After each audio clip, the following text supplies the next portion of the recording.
Morning. Welcome to ruralvacantland.com with Luke Smith. This Monday morning, I don't know what the date is. It doesn't matter. You guys can look at the records on there. And this morning, I wanted to talk about sending out mail. I didn't want to just talk about it. I want to send out mail because I keep saying I'm going to send out mail. I'm going to send out mail. I'm going to send out mail. And I sent a couple smaller mailers out this last week, but I didn't send any bigger ones out. And hopefully, I can send some bigger ones out. Today, I wanted to start the day off with sending out some mail. So, for those of you who don't know or haven't been watching this show, I'm Luke Smith, and what I do is I make cash offers to buy land. I mail people letters in the mail. You know, good old-fashioned. I don't have one right here. I was going to show you a mailer. Just an envelope that says, "Hi, I want to purchase your land." And I got your information from the public records, and I've been researching it, blah, blah, blah, blah. And here's how much I would like to offer for your land. It's a cash dollar amount that I'd like to offer for your land. And I send it to thousands and thousands of people. And some of the people get back to me, and they yell at me, and they call me crazy and everything else. I've even had people tell me they're going to kill me. Well, it's just for making a cash offer. It's silly. It's ridiculous. But some people have some anger issues, and other people call back and they say, "Thank you, that's beautiful. How fast can I get the money? I need the money right now. Let's do the paperwork. Let's pull this off, and let's dance, right?" And that's like when I'm about to dance. So just changing some stuff on the screen here so get it set up. Yeah, what's going on with your eye? Exactly. Yesterday I thought I had something in my eye. I started rubbing my eye, and I shouldn't have rubbed my eye. I washed it out and got it all cleaned out. I woke up this morning, it's like, boom. I hardly see out of my one eye. You call me Cyclops this morning or something. I don't know. But it doesn't hurt or anything. It just looks weird. So if it keeps going weird, I'll go get it checked out.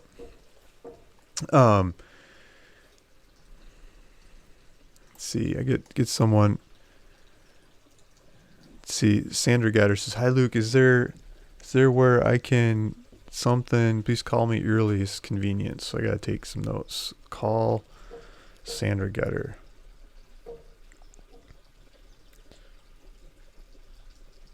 Okay, taking note. I'm gonna call you Sandra. Good morning, guys. Saying good morning, guys. And so. I was saying we're going to do some mailers. We got this moose in the background. I'm sporting his antlers over my head like weatherman style with a green screen action. And it says Wyoming because I've spent some time in Wyoming. Wyoming's beautiful, and I always thought it would be fun to have a little place in Wyoming.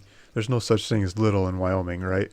But a little place in Wyoming standards, it's like could take the horses, go horseback riding with my wife and kids, and it's just a dream I've always had. Whether it ever happens or not, it's a different story. We went to a dude ranch in the Bighorn Mountains 2 summers ago, I think it was, and we had a great time. There were hardly any people in the mountains, and we rode horses all over the place, through streams and around mountains. I went fly fishing in a bunch of different streams and some little lakes, and caught some beautiful fish, and there's just gorgeous scenery. I made a campfire and cooked up some brook trout over the fire, and it was just a heck of a trip. And so traveling around different parts of Wyoming, and it was spring, so I'm sure it gets worse in the winter, but it's gorgeous. And so I've been looking at prices in Wyoming and some of the little towns that I really liked going through there. Jeffrey Day says, "Don't shoot your eye out, Luke." Yeah.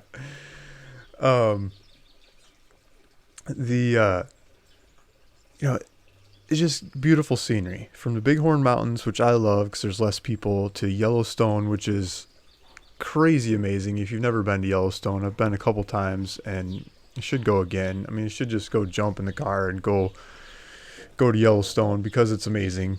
And you can get there from anywhere in the U.S. pretty easily, and it doesn't cost much of any money. I mean, it's some park fees and stuff, and it's just gorgeous. Lots of things to see.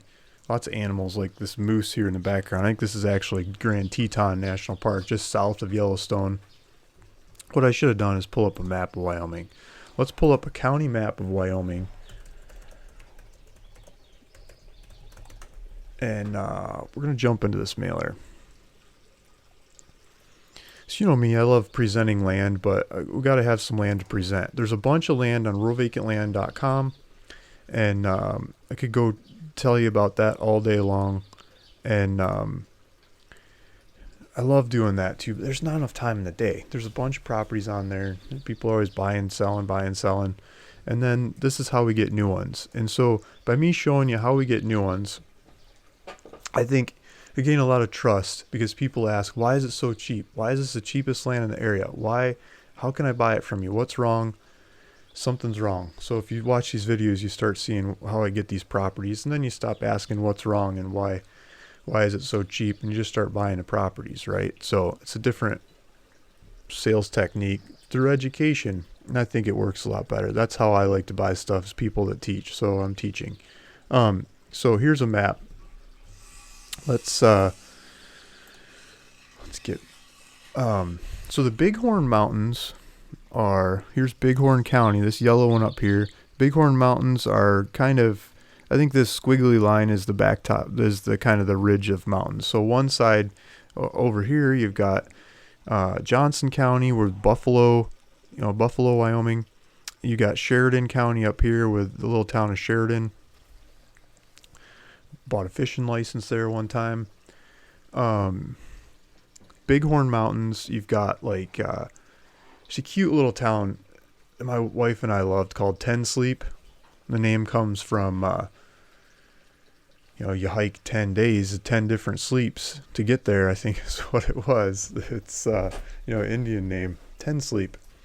And so there's these mountains. On the backside of the mountains, when we were there was a bunch of rock climbers, and I'm not much of a rock climber, but it's fun to watch, and I like the kinds of areas that they show up in and congregate in. They're free-willing, open-minded people that I can usually get along with, and there were just a bunch of them in the area, and there were neat little restaurants, and there was a good brewery over there and stuff, and it just it was a beautiful area. And there were some horse properties at the bases of those mountains that looked pretty nice. And then you could go up in the mountains, and there's trails that you could probably try to ride for the rest of your life. You probably wouldn't ride all the trails. And then over here, you've got Park County, this big one over my head. A lot of that is Yellowstone. Over here, you got Teton. I think some of that is Yellowstone, but going down is Teton as you go further down. And then right behind my head here, let's see if I get out of the way. This yellow one, you've got Hot Springs. Hot Springs County has hot springs in there. You can go swimming in the hot springs. There's hot springs that come into the rivers and stuff. The capital of that one there is Thermopolis, and they've got a place you can, it's a fun stop, right? You can stay there. There's a bunch of places to stay, and then there's hot springs with water slides. The kids love to play on the water slides and go. My wife explained it going down the water slide because it stinks and it's kind of like dirty looking because it's all natural water. It's not like chlorinated pool water. It's kind of like being flushed down the toilet and going for a ride in the sewer system and coming out in the sewer. That doesn't make you want to jump in, right? But it was, it kind of looked like that, but it was really fun. It was warm, and the smell is more of a natural smell where the heat comes from, and it was just something cool to experience. And so this whole place, and then further down here, you've got, let me get out of the way. You've got Lander, small town, neat park in the middle of town. It seemed to be younger people. You go to the coffee shop and they've got a climbing wall, right? Like for the kids to play on, like a 2-story climbing wall. The kids can try to climb the wall in the coffee shop well, my wife drinks coffee. I don't drink coffee. Well, she sits around and drinks coffee. I mean, that kind of attitude. You go to the park and the parents aren't hovering over the kids saying, be careful, be careful, be careful. They're letting the kids climb and play as they ought to. And just that kind of atmosphere is really fun. So I have a passion for this area, and I've never owned land in the area. I would love to go check it out someday. I'd love to, end up with it if no one buys it from me. And I think that makes the best sales pitch to sell land too. So enough talk about that. What I did is I put this spreadsheet together. It's not totally put together, and it's just over my head, and numbers are probably too small to see. But let me see if I can do the weatherman stuff. Over here in this column, I got the names of the the counties that I'm interested in. So what is that? 10 counties, the ones that I just talked about that are around the parks, not the stuff that's out in the flats part of Wyoming that I thought was pretty boring. And then I did how many properties are there for acreages that I might be interested in. And so up here, you can't read it, but I did 0.2 acres to 170 acres.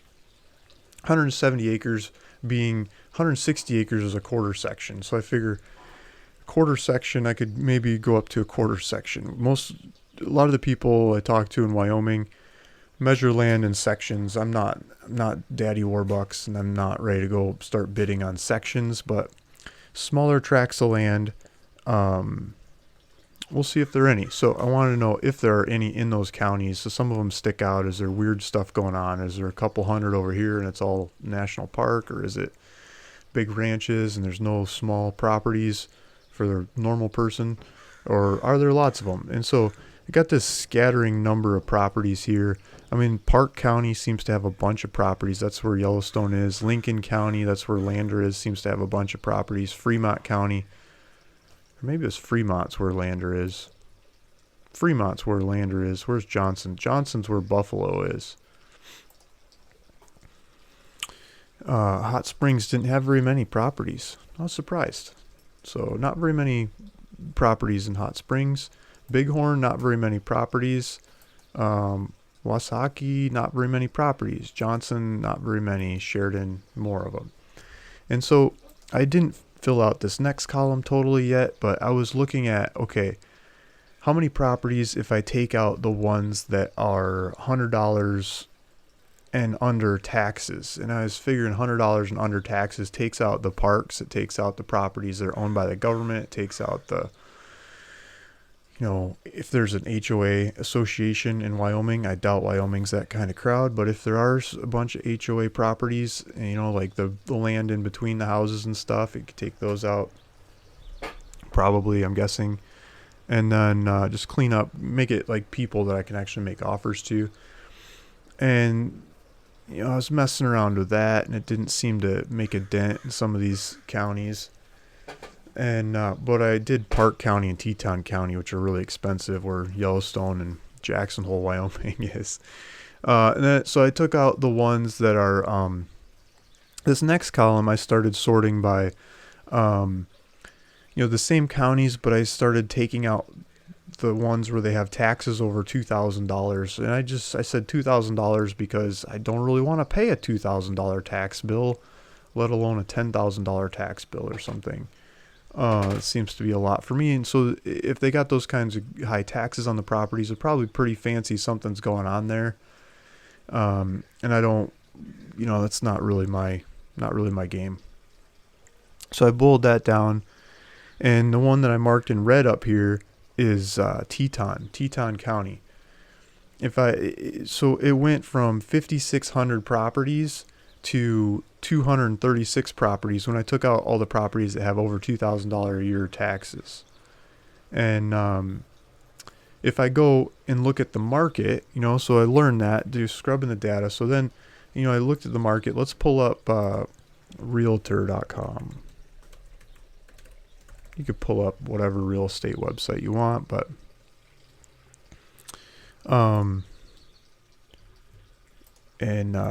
what was it? Teton County, Wyoming.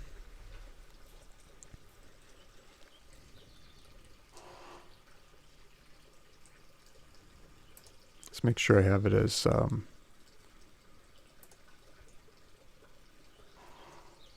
so I got land, lowest price. Okay.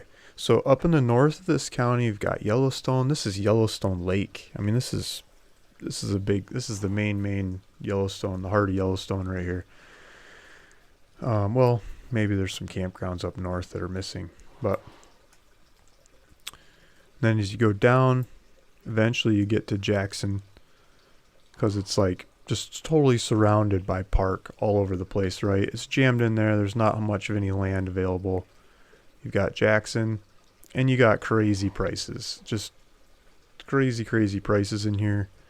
If you zoom in on Jackson, you've got the cheapest land is a 0.47 acre. Oh, where'd it go?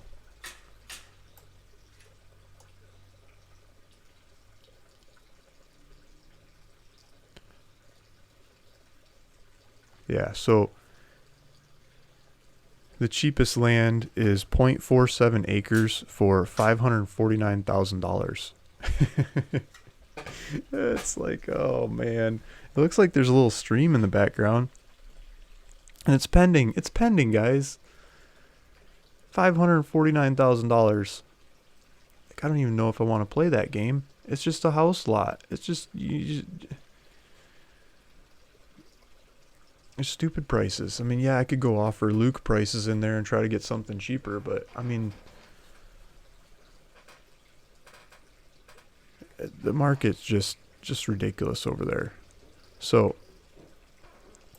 when I'm doing this spreadsheet and I'm looking for something that's got taxes under $2,000, no wonder I can't find anything because there's nothing there. So there's 236 properties under $2,000 taxes. So let's, I'll probably just stick to that and mail those. And they're probably just weird ones that don't work for some reason. I don't know. But if you go over the hill to Wilson, or what's over here, if you go into Idaho, so if you get out of Jackson, it starts making more sense. I thought it was called Wilson. You go over here, you start getting, $30,000 properties. Seems more logical. It's harder to get data in Idaho to mail offers. So I'm going to stay out of that. But it looks like there might be a little crack of land, just a little bit, not in the parks over here by Alta, and a little bit by, is it right on the border? No, it's right on the county border, county-state border. It's not really in Wyoming. Okay, so,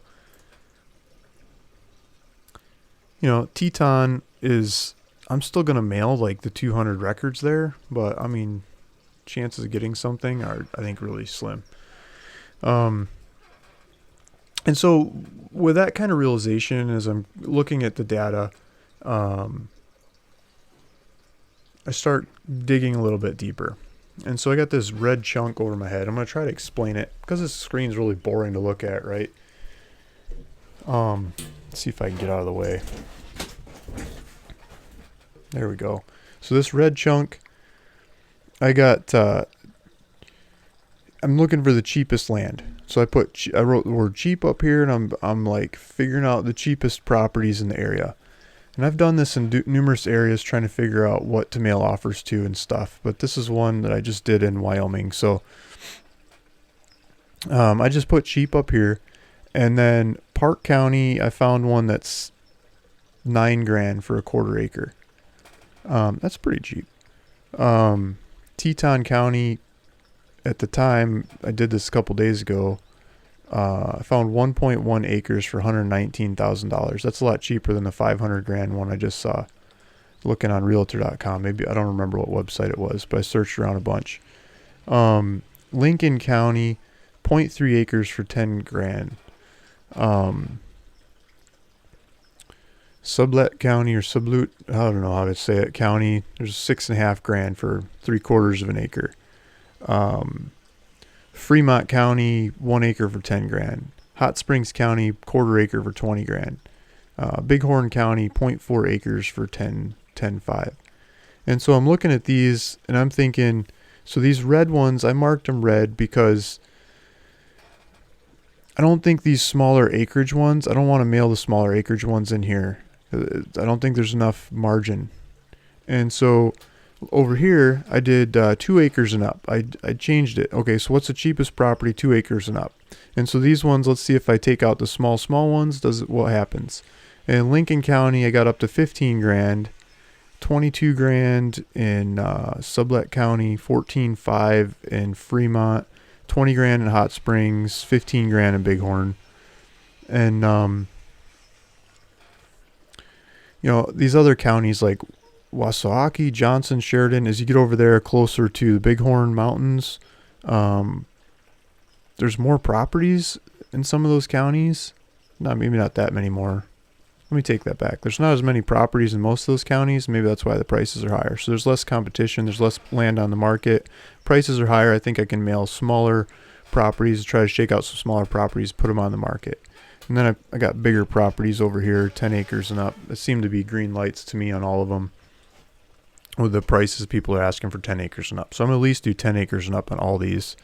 And then I'll do 5 acres and up in all except whatever county that is, Bighorn County.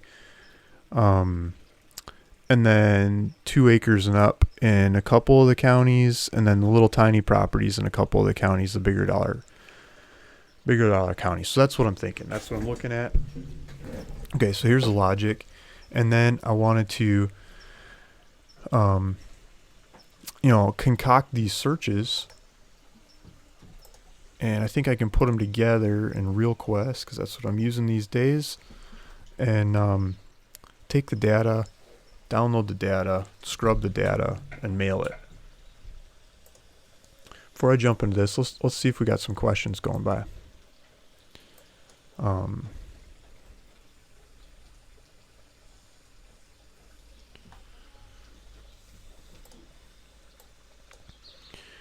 Okay, so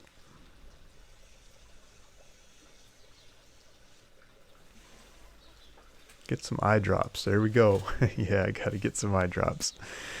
Buffalo steaks, yum. Sign me up for Wyoming. Exactly. Good morning, guys.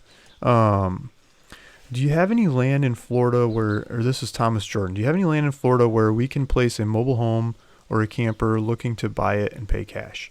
Yes, I think we do. We've got some land in, let's do a little digression and then come back to the mailer, answering some questions. So thanks for the questions, guys. I mean, feel free to put more questions in there. So I'm pulling up ruralvacantland.com and I'm going to listings. You can see it right over my head here. I'll try to get my head out of the way a little bit.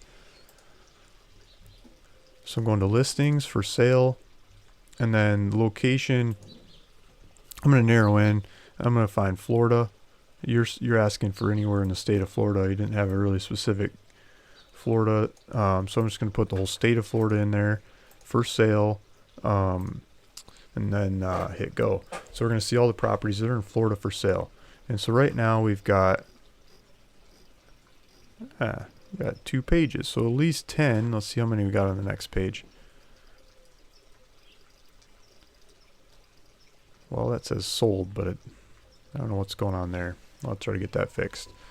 I think there's 19 properties, and I think a lot of these allow a mobile home. Levy County, let's see. Andy Barnhart, should call Andy Barnhart. His phone number's on here. He's got some properties, Levy County. I think you can do mobile homes on these. If we look around the area, that might be a mobile home down the street. Doesn't mean you can do it, but probably gives you a better shot of being able to do it. Ask him if you can. So, bunch of Levy County. Let's go to the first page of them.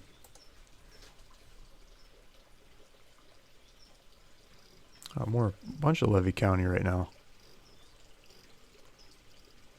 Wow, a lot of Levy County. We've had different parts of Florida on here numerous different times. It looks like Levy County is all over the place.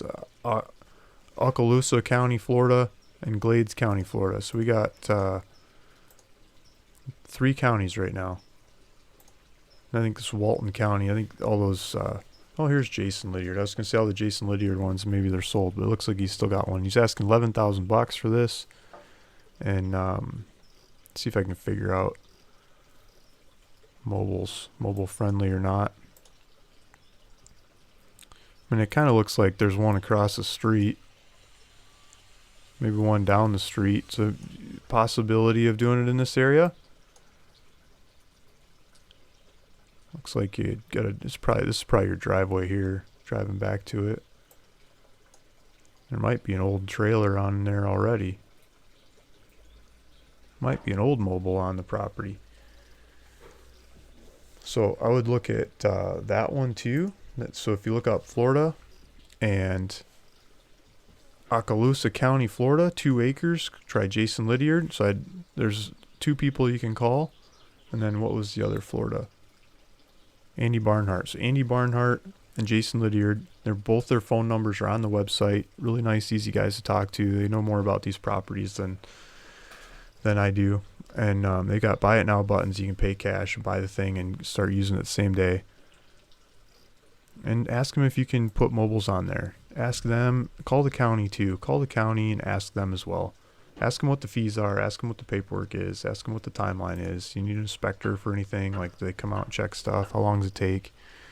You've got the APN number and all these listings, and you can use that APN number on the website to talk to the county. Say, this is a property I'm asking about. I want to know if I can put a mobile on here.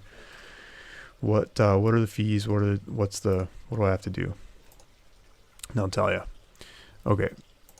Alan Brown, I'm looking for land in Florida too. Where I can place a mobile home, RV or camper year round. Okay, so both guys looking for properties in Florida. We got almost 20 properties in Florida on the website on Rural Vacant Land right now, and two different people selling them to call and ask about that. EO1, no one talks much about Wyoming, it seems. I love Wyoming. I don't know why people don't talk about Wyoming. You know, they've got some of the lowest property taxes in the country. I think they're ranked at number 11. So they're not the lowest, but they're down at the bottom of the lowest property taxes. And they've also got no state income tax. And so as a land dealer, I'm still in California. I still got to pay California, but I can buy land in Wyoming and sell it in Wyoming. I don't have to pay Wyoming any taxes. It's pretty cool, right? So if I have partners and stuff I'm working with that are in other states, let's say Florida or something, where there's no state income tax, they could buy and sell in Wyoming without paying any state income tax. It's California, you got to pay a tax. There's a lot of cool things about Wyoming. Something that's not cool about Wyoming is splitting land. It's very hard to split land in Wyoming, so I'm not looking at these properties as ones I could split up. I believe from my research in the past, and I'm not an attorney or anything, just school of hard knocks. From what I could find in most places in Wyoming, it seems to be pretty statewide. If you buy a big acreage, you could split it up and you could make, I think it's 80 acres and up size properties without getting permission. So you could sign somebody. Let's say you had a 640 acres and you split it up 3 ways, whatever that is, that would work. But if you split it up 4 ways, maybe you can make 80s. Yeah, so you could split it 4 ways, and then you can make 80s, but I don't think you can make like 79.9 or something. Just make sure it's big enough. And you could deed off a quarter of the property, quarter, split it 4 ways. If you want to make something smaller, then it gets into neighborhood regulations. And from my opinion, you basically have to be the local guy to do that, because you need to get the locals on board. They got to sign, they got to have a public meeting, and they got to be okay with it. So you got to be like a politician basically to pull that off, get everybody in favor and say, oh yeah, all these new people are going to move into your area. Traffic, that won't be a problem. And all these people will be cool living on small lots in your community where everyone likes big land, and try to get that sales pitch through. I'm not going to try to do that. So, I'm not going to try to split stuff in Wyoming, making small ones. I think you got to be local, and you really got to get everybody strong-armed into it, and signatures and permissions and everything. And because of that, you don't have guys like from California like me splitting the countryside up and making housing lots all over the place. So there's not as much land to mail offers to. There's not as much land to buy if you want to buy there.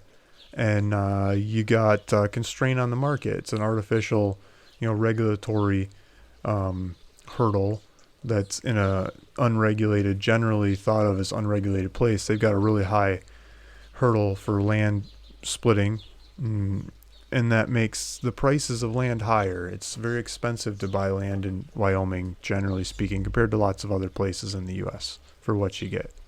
And there's not that many people in Wyoming. And incomes are high. Like minimum wage is a joke. It doesn't happen. I mean, because it costs a lot to buy a place. and live in Wyoming, so a lot of the lower income stuff doesn't happen. People have a hard time hiring. Like if you want somebody to come work on your ranch, you basically have to provide them a place to stay to get around that, to get something economic to make it. If you're trying to build stuff, it costs more to build stuff. If you're trying to run some natural resource operations, it costs more to get people in to run the mining, the oil and gas, and all that kind of stuff because of those regulations of splitting the land. If it were easy to split the land, I think it would be cheaper to buy land, to get a hold of land, to build stuff. More people could live there, more things would happen, and lots of stuff would get cheaper. But those regulations have been in place, and that's the local culture, and that's the way they do it. So it keeps the prices high in lots of different ways. Even California seems to be easier to split land than Wyoming, from my research. So where are we going? Let's keep going through the comments. Yeah, Andrew Jackson, where the billionaires have run out the millionaires. Exactly. So my chances of buying land there are pretty slim. It's a beautiful little town, though.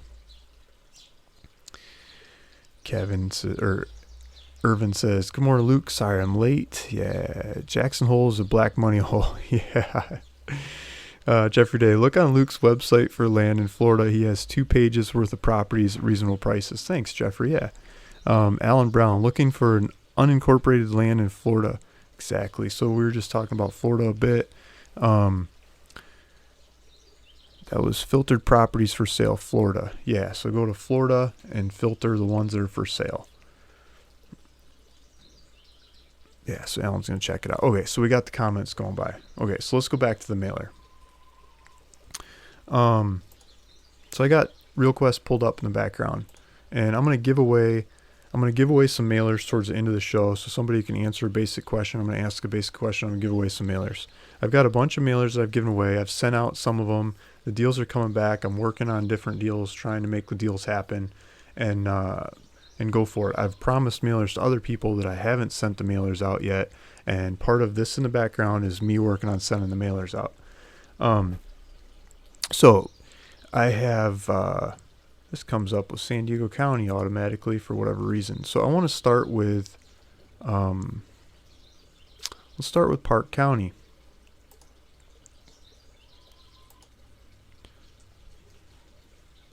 And the other thing I missed in here is I stopped working on this mailer when I started boiling it down to vacant properties. I mean, I started adding up different things, and just weren't very many properties. So I think we do all these counties, but we won't get very many mailers out of it, is the basics of my research.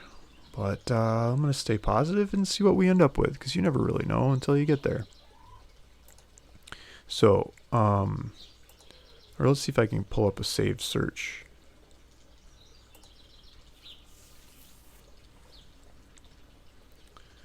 Let's try this one. I'm going to leave my head in the way because it's so small. You're not going to see anything. I'm trying to explain this over my shoulder and stuff. Or over my head maybe.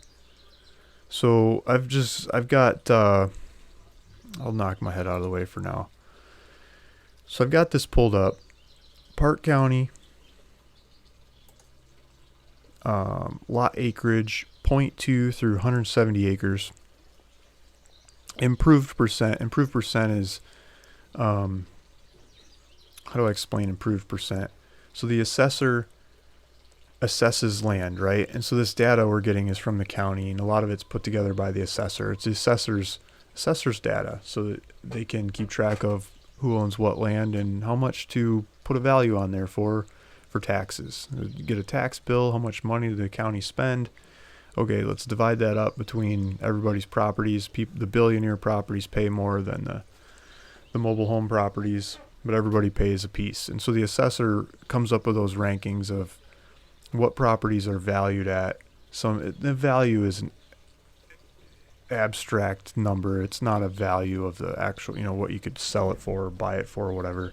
It's a ranking of where that property goes in the county. It's database of versus other properties. To me, that's the most logical way to think about the assessed value.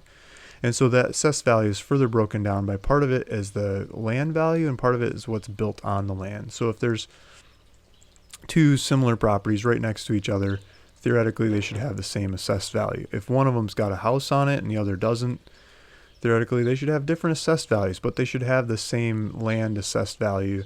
And so one next door with a house should have an improvement value. So they made it something more than just the vacant land.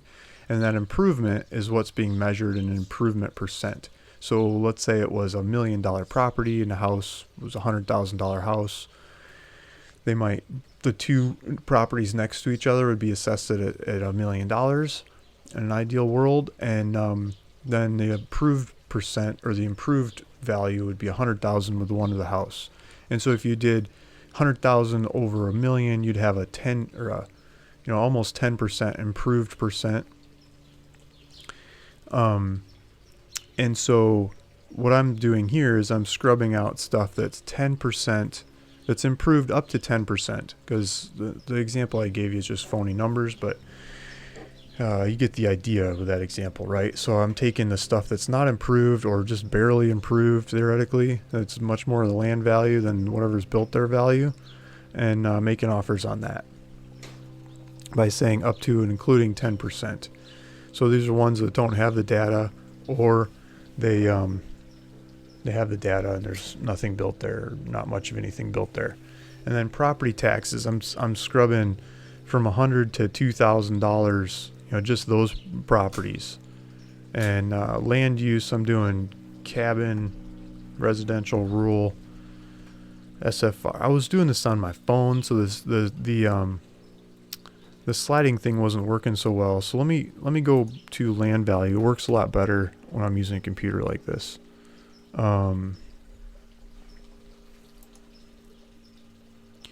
So I'm going to go through land use and I'm going to pick out all the vacant stuff that I might be able to get. And so if I can actually hold down the control button and do this in the computer. I was using it wasn't my phone. I said phone. It was the, what do you call it? Touchscreen laptop thing that I have.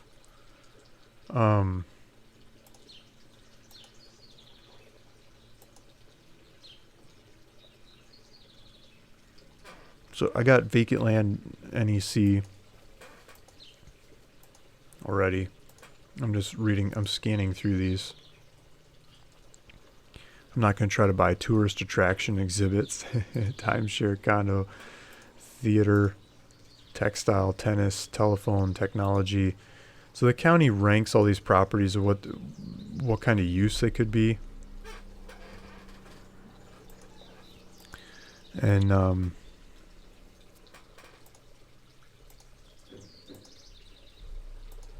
it helps them value it, right? So SFR already got that. Rural home site, I got that. Residential lot. I didn't get that one. Residential acreage, I missed that one. Residential NEC, I got that already. Recreational acreage, I'm going to skip the recreational stuff. I want stuff people can build on. Ranch, should I get ranch? Let's get ranch.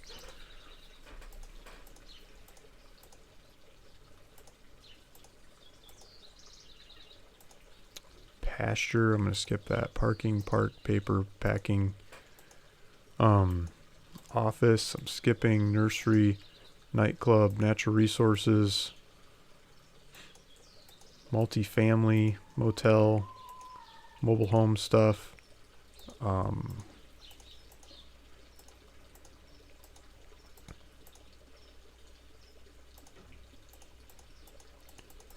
Industrial, hospital, golf, funeral home, forest.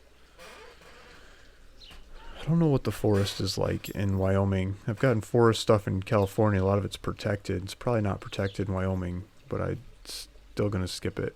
It's probably a different mailer, different valuations to go after forest properties. I want this to be as homogeneous as possible so I can do the pricing without going property by property. So I want like properties that you could go homestead on. You could put a house on.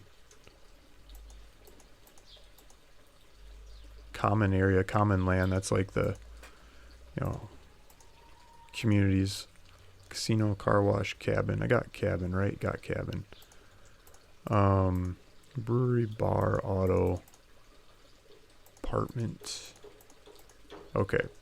So I'm going to add a couple of those residential things.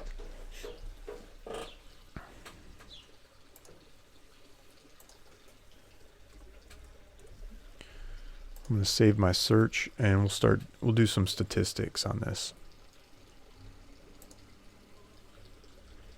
And so those guys are just coming in later or whatever. What we're doing is we're doing a mailer to Wyoming.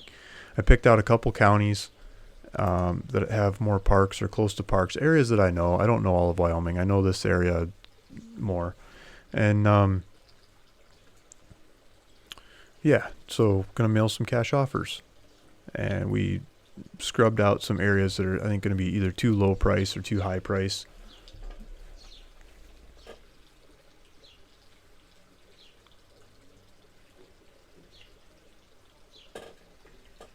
I used to target the really, really low price ones, but a lot of those don't sell as well.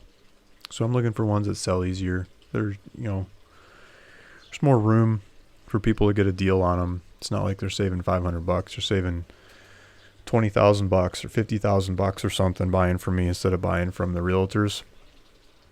And it's a lot easier to get the sale through when I can offer those kinds of savings on the properties. And so that's taken me closer to more people. It's taken me closer to more desirable places that people can resonate with easier. I think you have land next to a big national park. People say, oh, it's next to Yellowstone.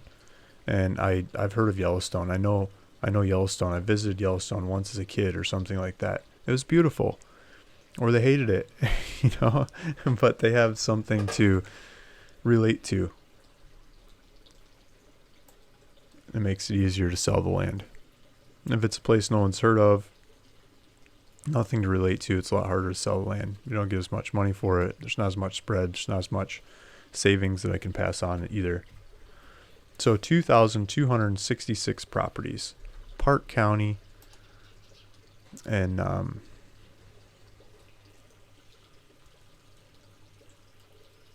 so I'm going to update my all here, and I don't know why I had 277 last time. 2,266.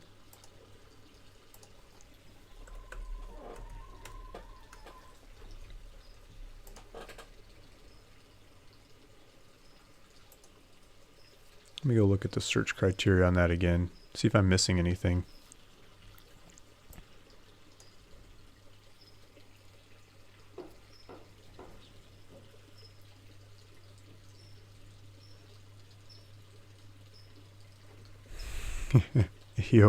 One says, yeah, magic kitchen potion mailer formula. Oh yeah, exactly. So we're working on getting some land, and this is the kind of work I do to get some land. It's working on these kinds of numbers. See if I can find my mouse here. Okay, so, and this changes. I mean, you could mail these same people a different day and you get different responses. And you can mail them a different offer, or you can mail them a lower offer and you get different responses as mailing them a higher offer. Everyone thinks, oh, if Luke mails them $5,000, I'll mail him $6,000 and I'll get deals. You get different deals, It's I don't know how to explain it. People open their mail some days they don't. Sometimes they need money, sometimes they don't. I've had people call me back and they say, that's a good name. It's in the Bible. I trust you. I just okay, if that makes any sense. But, all kinds of reasons why people will call me instead of you, or you instead of me, on sending out offers on these properties. So I'm not very bashful about it. I just throw it out there and share it. So here's our formula for this one. 0.2 through 170 acres. Improved percent up to and including 10%. Property tax $100 through $2,000. Land use ranch, residential acreage, residential lot, rural home site, SFR, vacant land, NEC. Okay, now I know why I got more, because I added a couple different land uses. So like residential, rural home site, residential acreage, I think I just added those two. And so 2,000 of the records are coming out of those and not much coming out of the rest of them.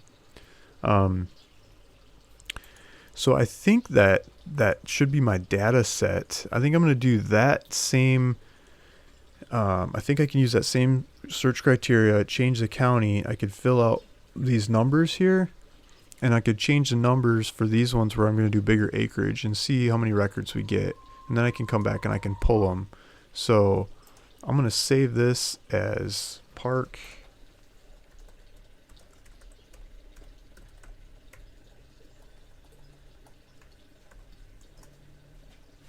Or let's figure out how to name these. Do Wyoming Park Scrubbed. Okay, so I think I've got that figured out for Park County. Now let's do Teton County. Here's the crazy one. Where the billionaires price out the millionaires.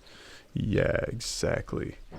So Teton County, let's run the same statistics on Teton and see if we get any records. I think the $2,000 max tax is going to get rid of a lot of them. So the idea was, if they got to pay over $2,000 a year in taxes, there's something going on in the property, like fancy house or something, or a house, and I don't want it.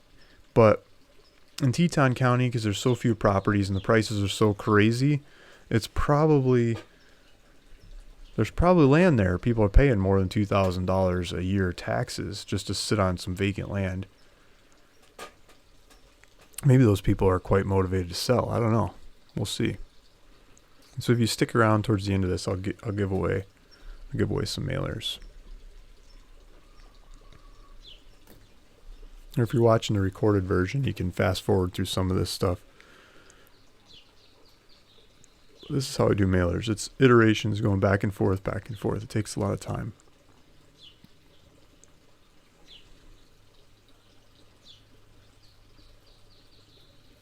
A lot of these are the same name. You know, there's a lot of multiples in here. 584 records.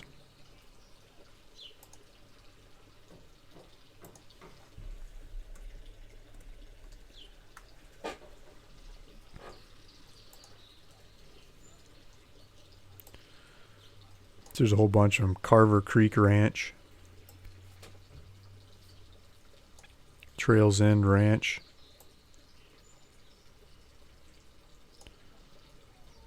(2370) Mulefoot Drive. Is that the mailing, or that's the? I think that's the property address.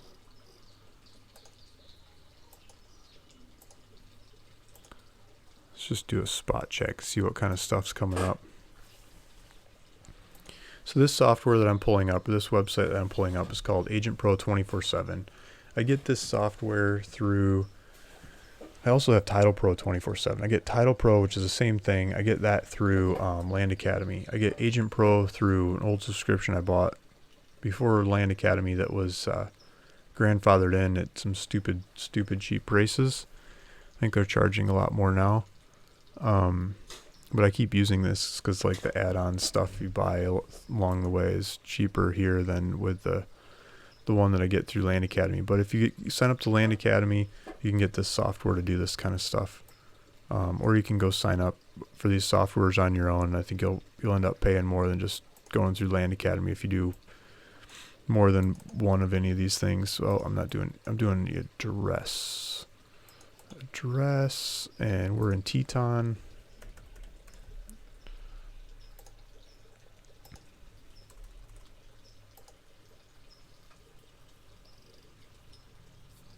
Okay, so there's just a bunch of house lots in a place with a couple houses. Looks like north-facing side of the hill. Carver Creek Ranch, LLC. So somebody put in a road and made a couple house lots on the hill. Let's see what part of Teton this is.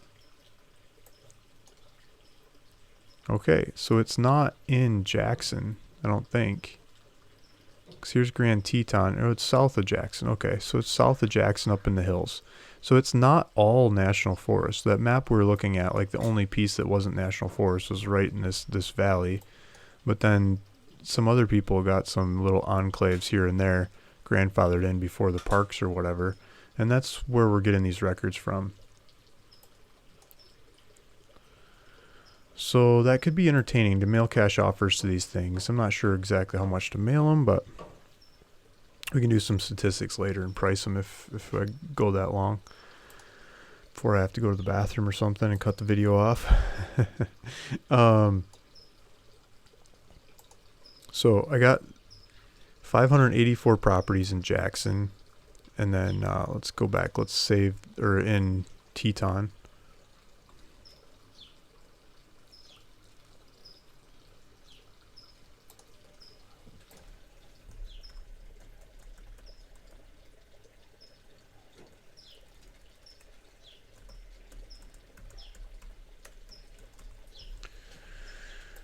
So I'm saving each one of these searches to be able to come back later and pull the data.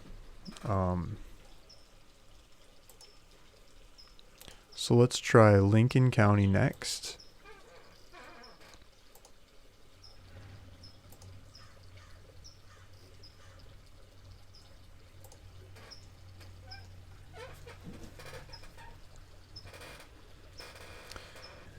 Digno Daniel is asking a question. Let's see what he says. Hi, Luke and everyone. I'm not sure if I can ask this question. Why not? Let's see what it says. Anybody knows where I can find a real estate attorney in Western New York who knows seller financing transactions? Thank you all in advance. That's a good question. I recently started playing with this website you might like. It's called UpCounsel. See if I'm spelling it. Counsel, C-I-L-S-E-L. Counsel. Came up spelled different. Whatever. S-E-L. Up. C-O-U-N-S-E-L. UpCounsel. The modern way to get legal work done. And so you could put your, put the zip code in where you're trying to get that. Figure out some upstate New York place, and you can post an ad on this website, and you can say, I need help with this. I need whatever, right? And a bunch of attorneys come back to you and they say, I can do it for this much money. I can do it for that much money. I do it per hour. I do it per job. I do it per, here's my retainer. I need $2,500 retainer. I need $5,000 retainer before I start talking to you at my hourly rate of $250 an hour, or $150 an hour, or whatever they charge. And you get ones that, the website helps you focus in on ones that specialize in what you're looking for. But you get ones that come back and think they know what they're saying on your topic. So that might be a good way to find one. Okay, so back to the mailer. We've got Lincoln County, and we've got 3,441 records. This is working out a lot better than my original 899. So what was that? 3,441. Oh, 3,441. I meant to do 5 acres and up. So let's go back and scrub that, because the smaller stuff there is too cheap. So Lincoln County, let's add acreage. Let's change the acreage to, let's say 4.5 to 170. So I get the 5s in there, the 4 point something something, almost 5 acres, and the five squares.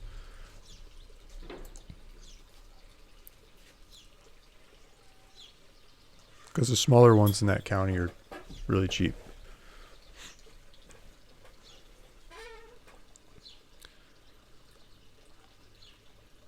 And it's spinning its wheels.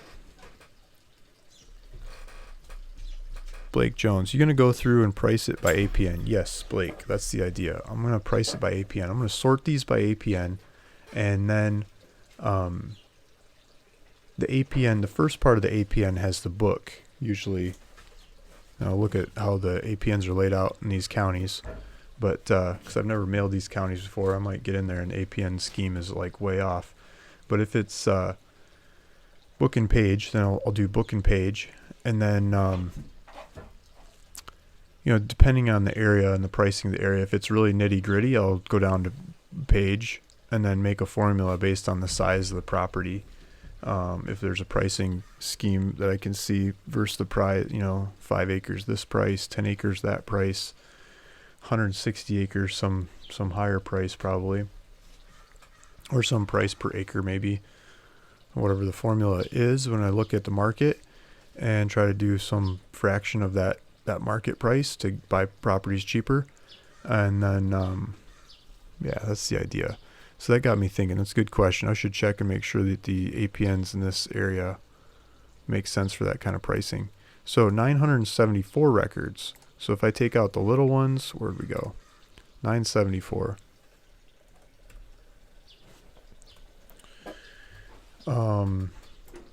Let's go back and save that search. Lincoln County.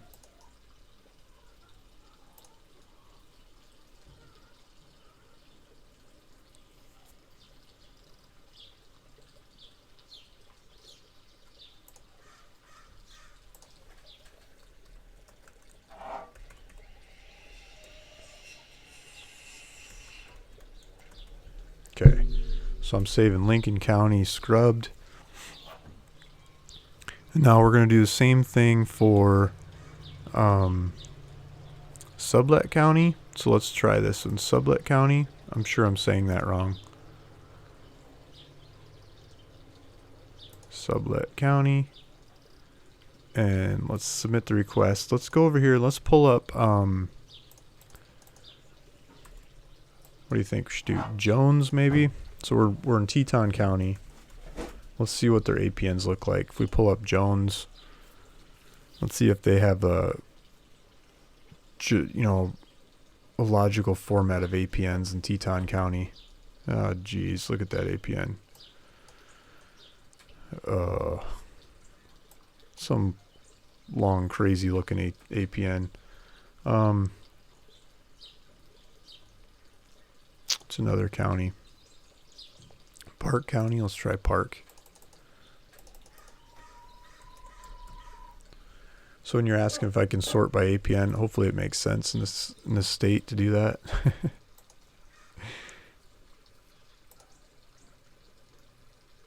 1018. 1020. Okay, 1020 records in Sublet County. Fremont County.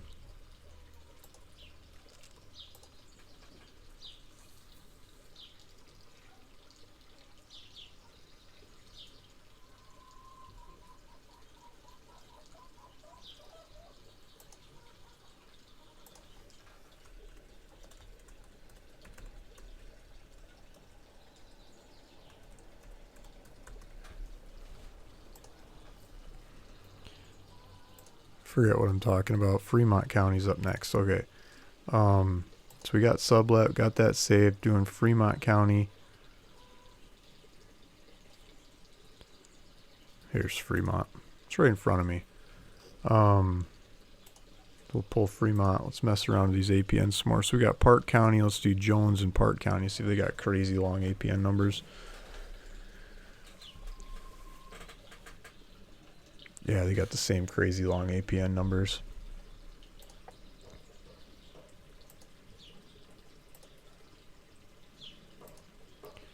So I'm going to pull up RealQuest. I'm going to see it because they've got a search in RealQuest that I can mess around with that shows the logic of the APN number. So I'm going to play with that.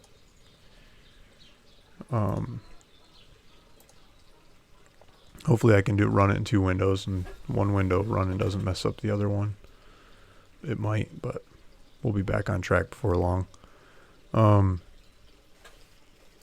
Blake Jones says, yes, price them, Luke. That's the most interesting part.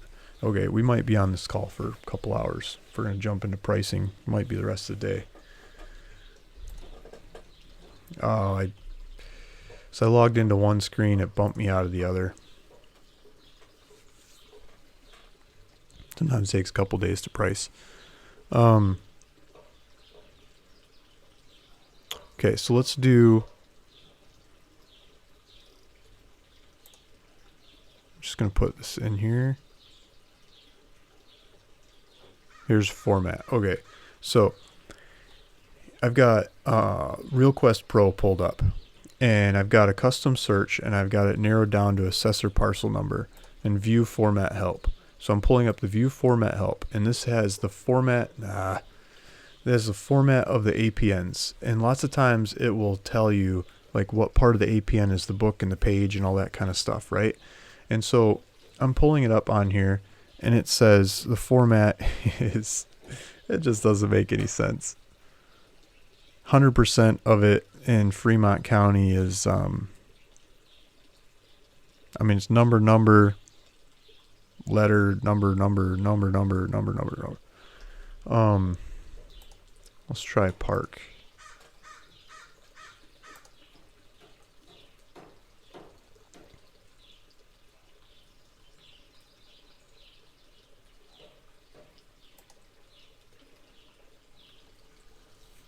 No, it doesn't even give me the option to.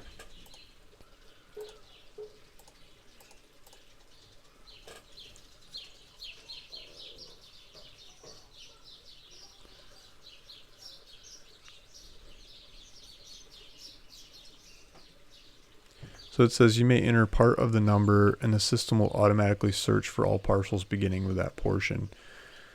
You may enter a range by enclosing the range in parentheses. Example, something, and then putting.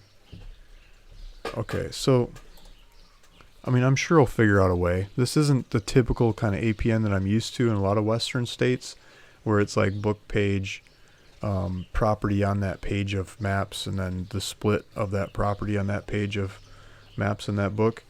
So the logic, I don't know the logic of the APN numbers in Wyoming, but I'm sure if we start goofing around with it, we'll figure it out.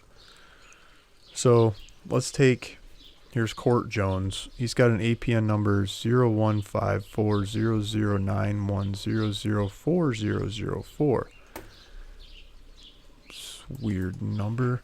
So if we take that APN number and we go to parcel book and we start putting it in there. So let's do 015. Let's see what happens. Let's just search for all the 015s. 3,000 something records. Okay, 0154. Let's make it a little longer. 284 records. 4009. Let's make it a little longer. 85 records. 1004. I'm still not all the way in. 9 records. Okay, so, and you see these 9 records are in a little area that I could price. It'd be pretty easy to price properties in here. They're probably all the same size, probably all the same neighborhood. So the APNs seem to make sense. They're not like scattered all over the place. Let's take the 4 off of there. Let's work our way back. Now we got 11 records. They're generally in the same area. Let's take a 0 off of there. 11 records. 13 records. Still same kind of stuff, right?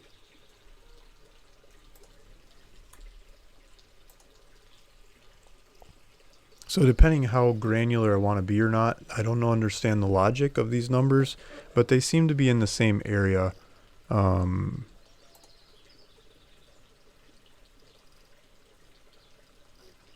Like a book and page would do. There's 85 in this area. It's not like they're, the map's not showing the whole county. It's showing this part. So if I could figure out pricing in this part, I could price this chunk based on that. So I'm still comfortable with those APNs. I'm still going to run with the original thought.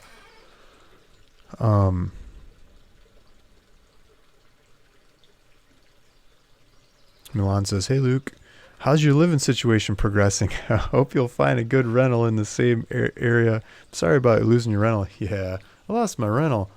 I've had this rental for 7 years or something, and we're paying $2,300 a month for it.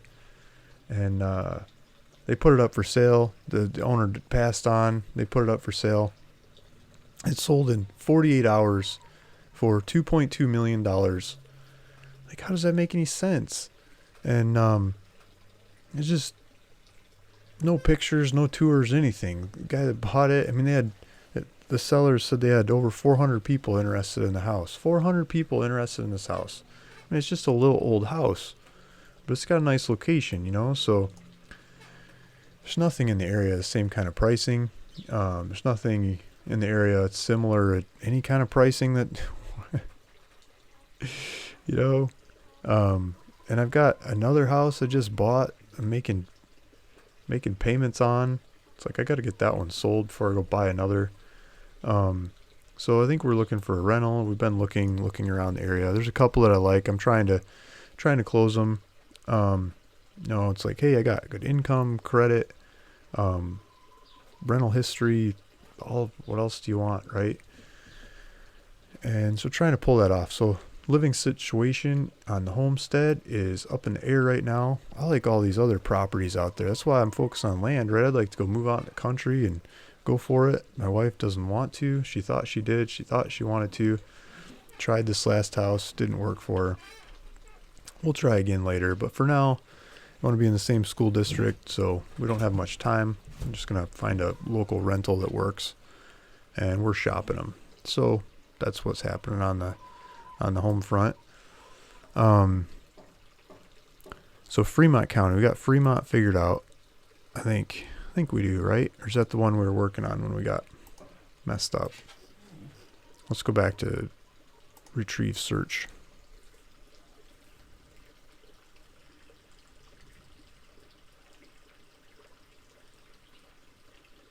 Yeah, so Blake Jones says, in Agent Pro, you can use a mouse to draw a map and pull the data within the map, an alternative to APN pricing scheme.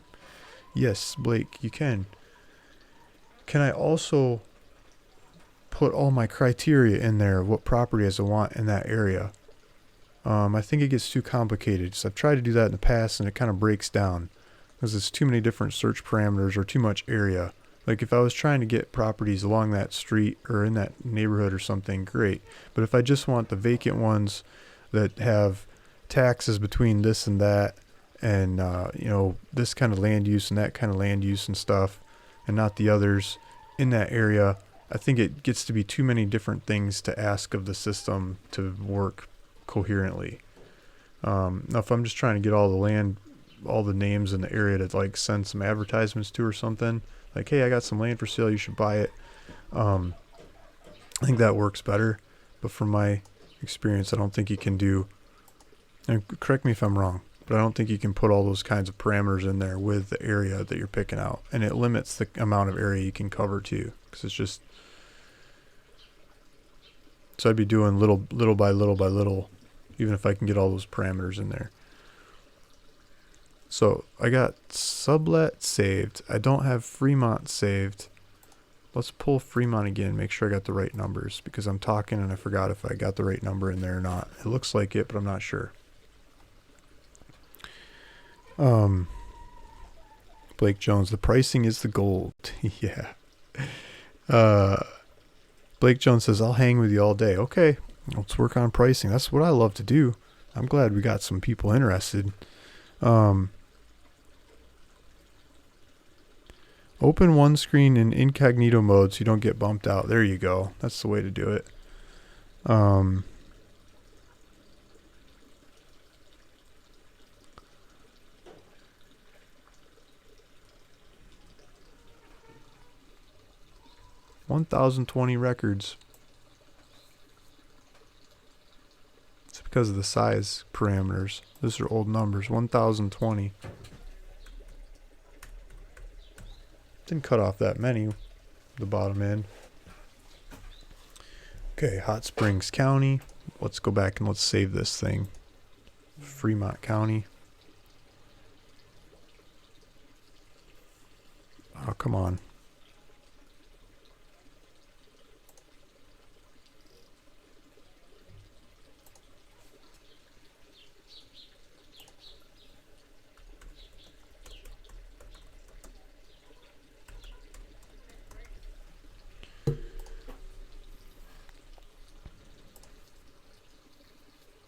Okay, so chickens are kind of squawking out there like, give me some food. I already fed them this morning. They're digging around. 1389.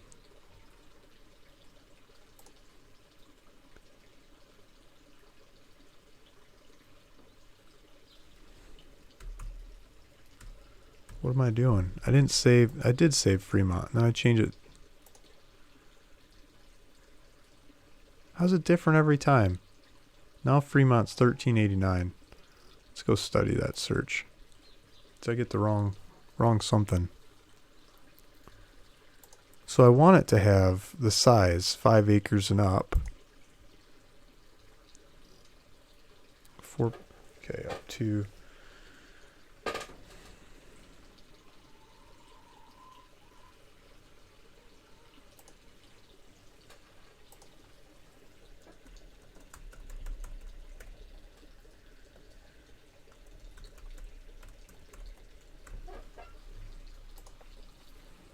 Something changed. Let me run this again. The number of records keeps changing. The database doesn't change that fast. So one of my settings was different somehow. Fremont, Wyoming.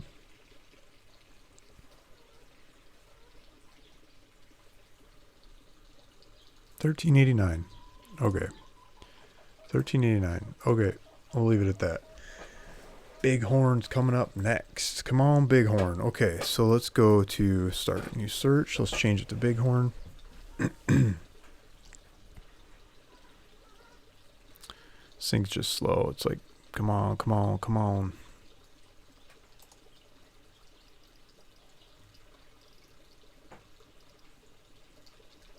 Bighorn.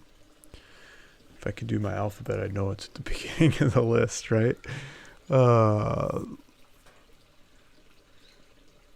Let's save it.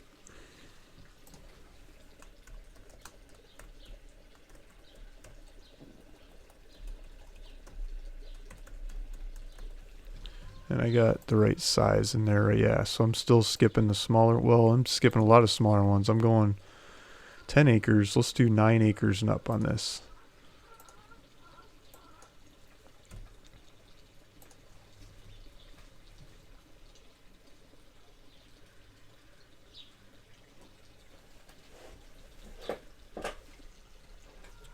Okay, now I'm going to save it.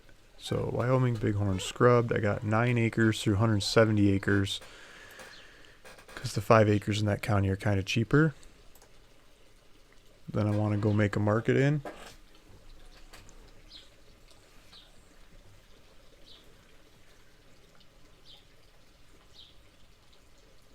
Not very many. Come on. 189 records. Jeez. That's why people don't talk about Wyoming.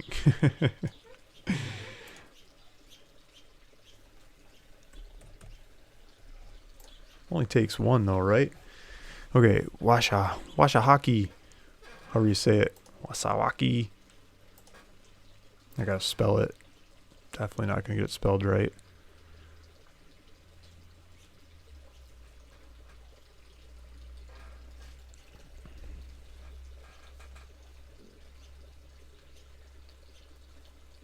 Kurt Butterfield says, hi Luke and all that are here. Hi Kurt, thanks for chiming in. Okay, so Bighorn, Wasaki,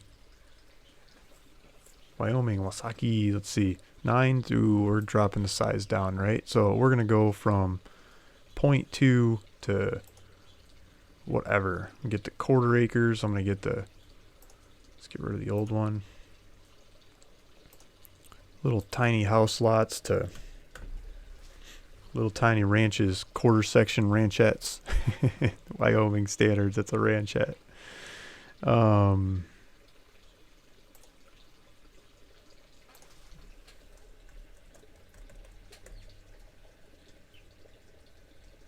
do you spell this county name? W-A-S-H-A-K-I-E. W-A-S-H-A-K-I-E.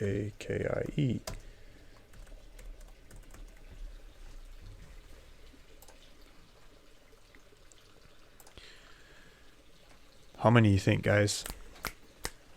Do some dancing. Come on. Big number, big number, big number, big number. Better statistics, bigger numbers. 62 records. Come on. That's awful. That's terrible. That's like something's broken. It was 82 last time. It dropped to 62. Probably because it had the taxes in there. That's why stuff's expensive. 'Cause there's no properties available in that county. So all 62 vacant properties, like if you want a vacant property, you basically got to go make something. You know, wrestle it out of dead grandma's hands or make it. Just not a market where stuff's up for sale. So Johnson, let's see.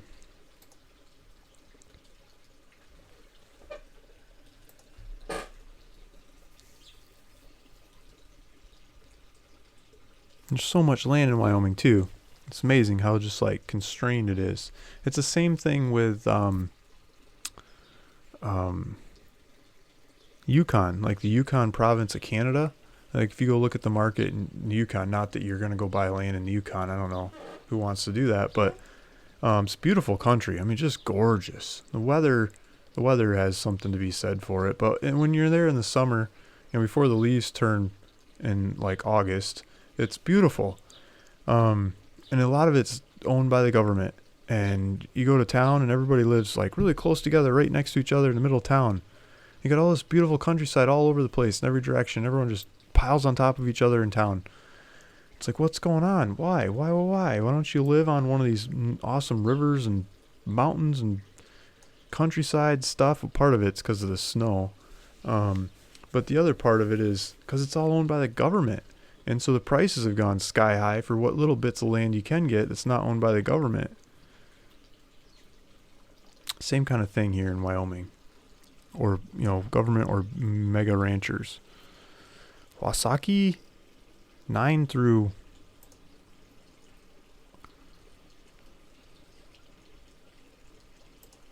Did I just do Wasaki 9 through... No.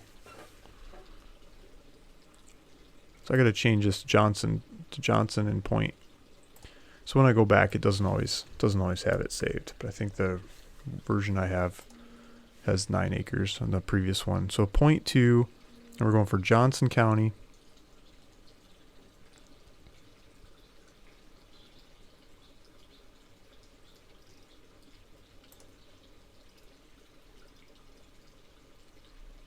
Johnson.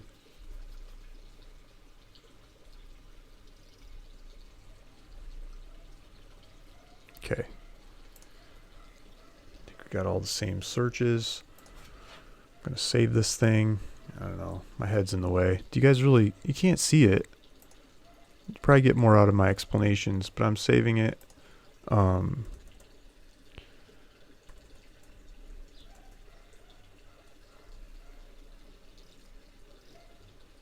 Johnson County.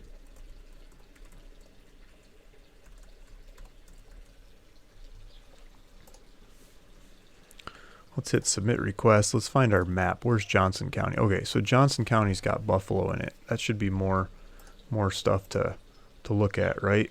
So Buffalo's got a town. I mean, there's ranches. There's roads running around the area. Oh, here I go, touching my eye again. I'm trying so hard not to touch my eye. No, nice streams. Just a beautiful area. Airport goes in and out of there. 737 properties.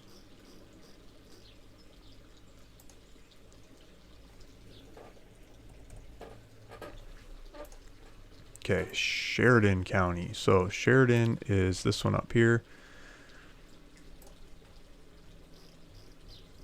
On the east side of the Bighorn Mountains.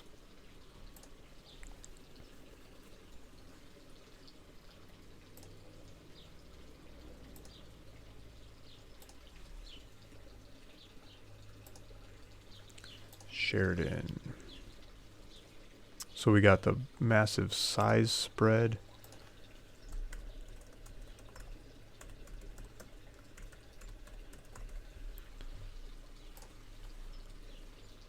Saving it. I'm submitting it.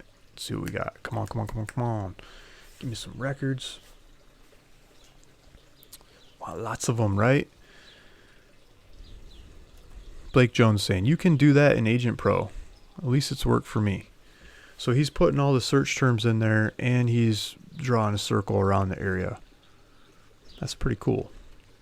I'll have to try that, Blake.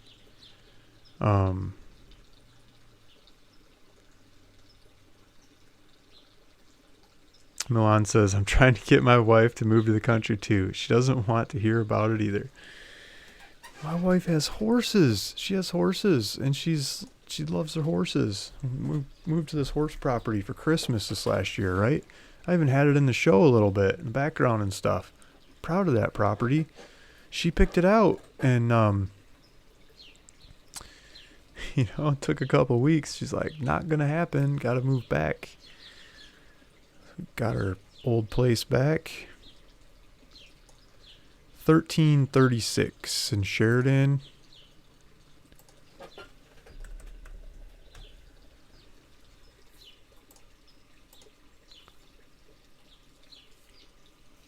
So how many we got? Ba-dum, boom. Sum it up. Right behind my ear. How many, guys? 9,577 records. Now, just kind of from experience, not sure exactly how it would work here. But let's say I got 9,577 records, and let's say some attrition on there. I scrubbed some stuff out. I'm using a 0.6, what I might actually mail out. There might be 5,000 or 6,000 mailers, and yeah, so we could work on that.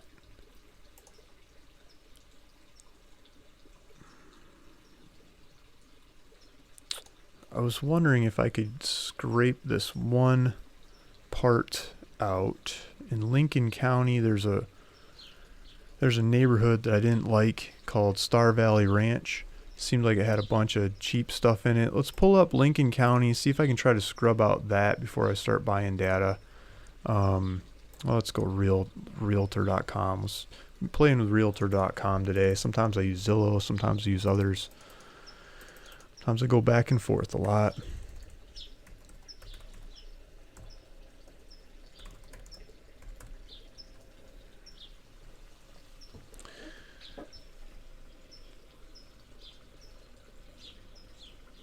So, cheapest in the county, $7,500. Star Valley Ranch, right here.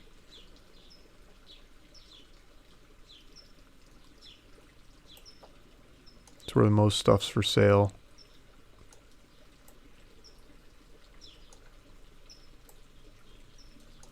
Come on, this map is bugging with me. It's not letting me move. Okay. So we'll zoom in. Let's let this reload.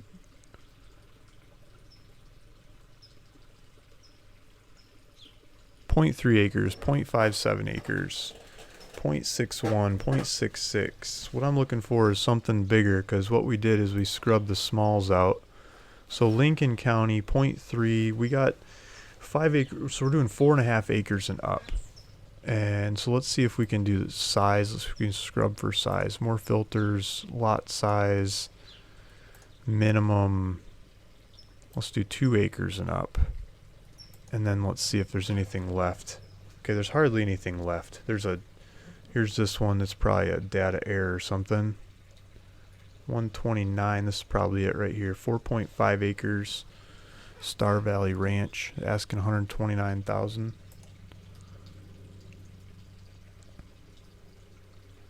Nice blanket of snow.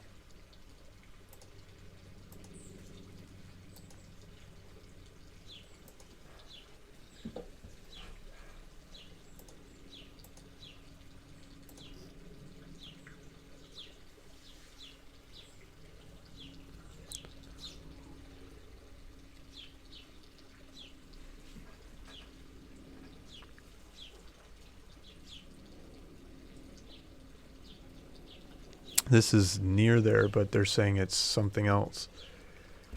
Excuse Excuse me. Sorry. Sunrise Mountain Estates is annexed to the town of Star Valley Ranch, but is not part of the Star Valley Ranch Association.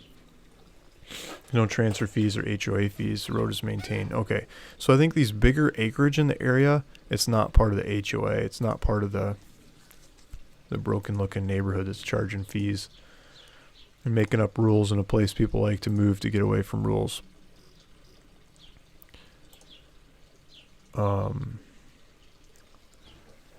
So I think that broken neighborhood that I was noticing by looking through the data before, where there's just a whole bunch of properties for sale for really cheap. I mean, usually you start mailing an area cash offers and that lights up, the phone's ringing. They're like, yeah. And I'm like dancing. I'm having a grand old time over here. Someone took my offer. Like, sweet, send them money. How fast can we close this thing before they change their mind? And then the next person's next door and across the street down the road. Like, oh no, I offered too much for this neighborhood. Something's wrong. And it's like $250 a month HOA fees, or crazy utilities, or crazy something, whatever is wrong with it. They're all calling back to sell that problem to me, and I don't want that problem.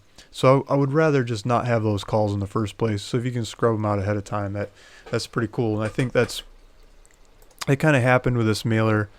I did some notes over here. I called one broken neighborhood, and so I was looking through them. That's the broken neighborhood in this grouping that I saw. I'm sure there's some others, but maybe they're not as big and widespread as the Star Valley Ranch, which might not be totally broken, but just not what I want to do, because there's a whole bunch of inventory up for sale in that market. I don't want to go compete with them, go try to be the cheapest, and watch them keep trying to be cheaper than me all the time too. I'm rubbing my nose and I just want to rub my eye.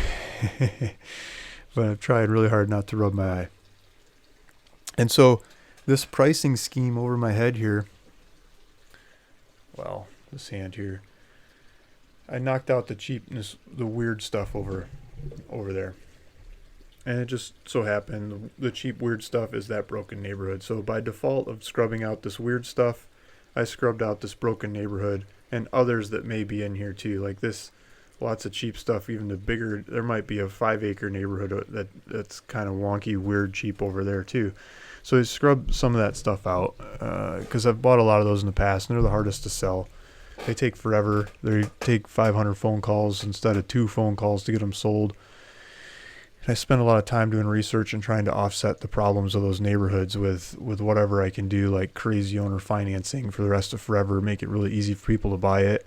And it still turns into problems. I don't want those problems. I don't want my clients to have those problems. I don't want to be involved in those problems out of the gate. So a big part of that is just not mailing offers to those guys, and seeing that in the data ahead of time, I think is huge. So just this little data dance we did, looking at prices, not getting the cheapest crazy out of the beginning, makes that happen. And also this limiting factor over here, this column here that you can't see because it's too small, it's looking for properties that have taxes of $100 and more. Yeah, I would love the properties that have $4 a year taxes. I wish I lived on that property. That's like the best scenario. But I mean, those properties are usually something wrong with them, because that's why the assessor puts the property tax down there. They don't want to keep taking that property back every 5-10 years, and people stop paying taxes because they can't get there. They can't use it. It's in the floodplain. It's under a river. It's under a glacier. I don't know, like something's wrong with it, right? So the assessor points that out to you, and then the tax bill points that out to you, and it's like the canyon side, cliff side. Yeah.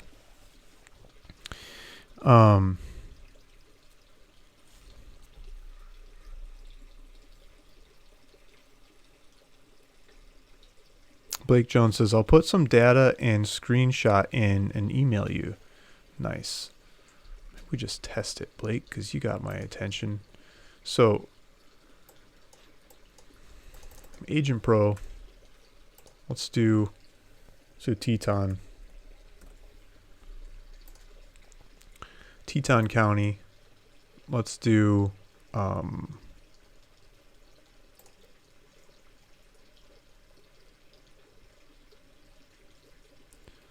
I used to use this stuff a lot. I haven't used it in a while. I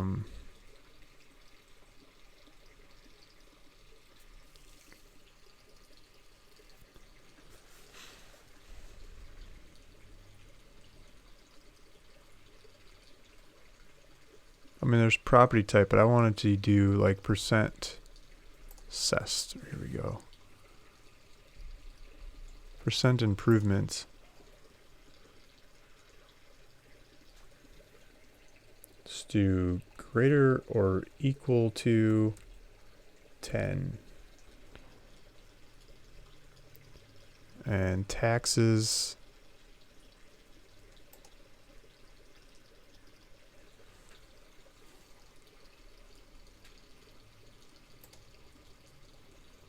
So, let's see, let's do property tax.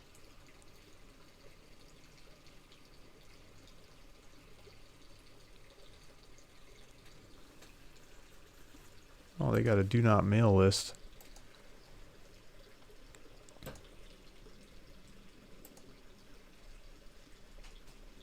I mean, I could play with the assessed values, I guess, instead of the taxes.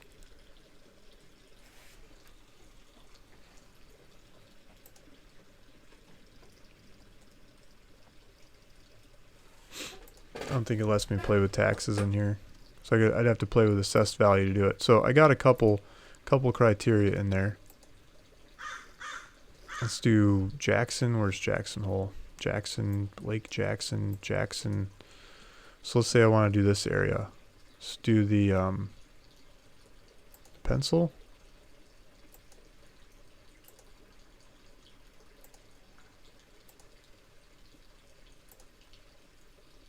That get back together. How do I get them back to?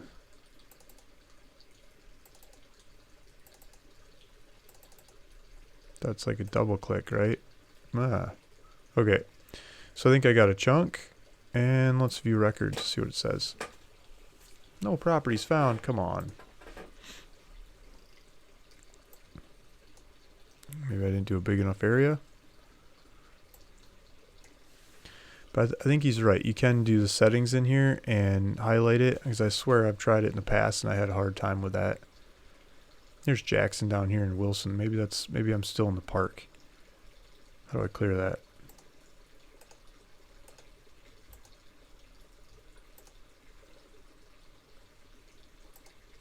There we go.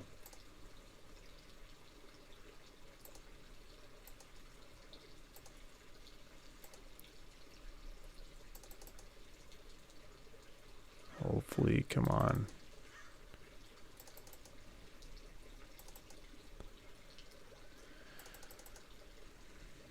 Come on, connect back there.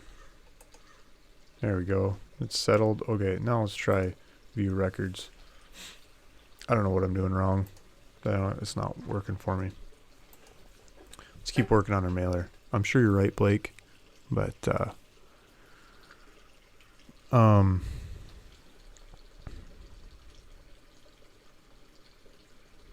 Lisa first name Sap. Are your eyes okay, Luke? No, they're not. I thought I had something in my eye last night. I rubbed on it and went to bed and it just blew up. Like, this eye. Wow. And the other one got a little weird too. So I think I might have to go get it checked out. But, I mean, it feels fine. They just look weird. They just really itchy. But I'm not going to itch it.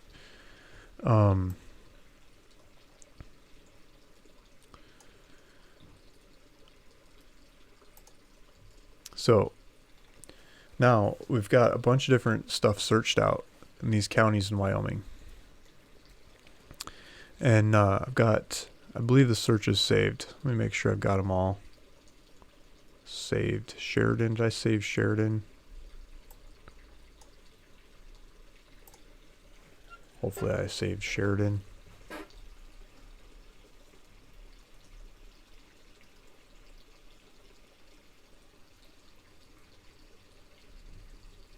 So I got 9 of them. I got one of them twice. So there's 10, but there's 9 of them. We should start pulling data.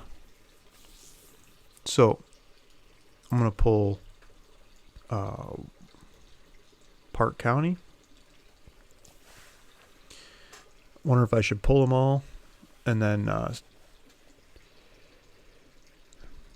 yeah, because I'm going to merge them all together, and I'm going to take out duplicates and stuff across the whole thing before I start pricing. So let's do, this is Park County. Let's submit this sucker. Let's buy this data.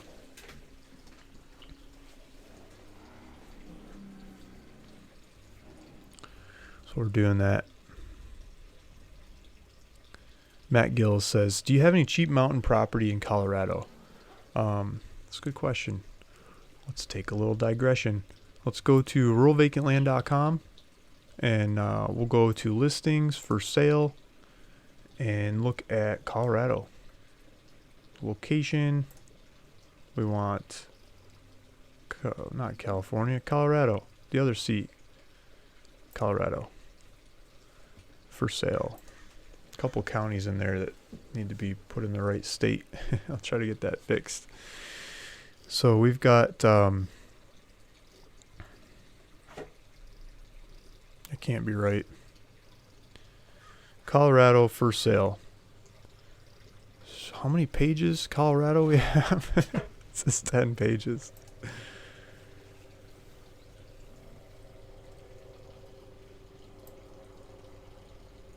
There's 10 pages of Colorado on there, guys. 10 pages. Okay, so that's 91, 2, 3, 4, 5, 6, 7. 97 properties in Colorado for sale right now. That's a lot of Colorado. Maybe I should be making videos about all these Colorado ones. Here's the oldest one on the website right now. Let's see what's going on to this one. So Jason Rusk has this one, $4,999, 0.14 in Teller County, Colorado. And it looks like you can build a house there. There's probably mountains in the area. If you're asking for something on the mountains, you probably want a little more middle of nowhere. This looks like a mining town. There's mountains all around this area. So there's one in the mountains, in a town in the mountains.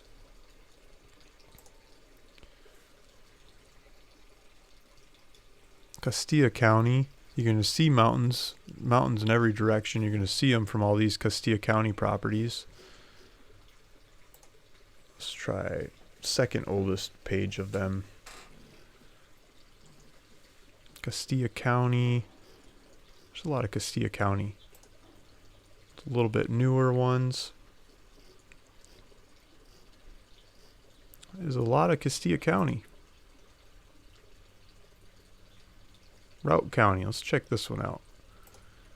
In Fremont County and Bent County. So Ryan's got this one. He's asking $11,999. This looks more like a mountain property. Yeah, look at that. So you got some trees. You got a little road. Drive up to it. I'm not sure if these pictures are of the property or not. I'm thinking they are. So it looks like you're up in the mountains. And they're aspen trees. Aspens and pines in the area.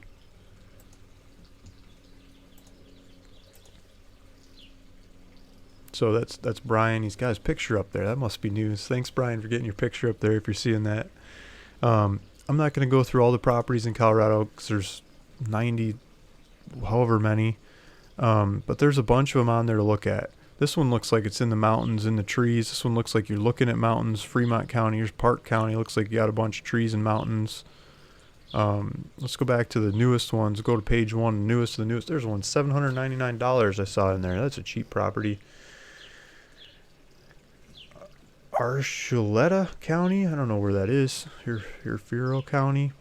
Archuleta County. Someone found a county to mail some offers in.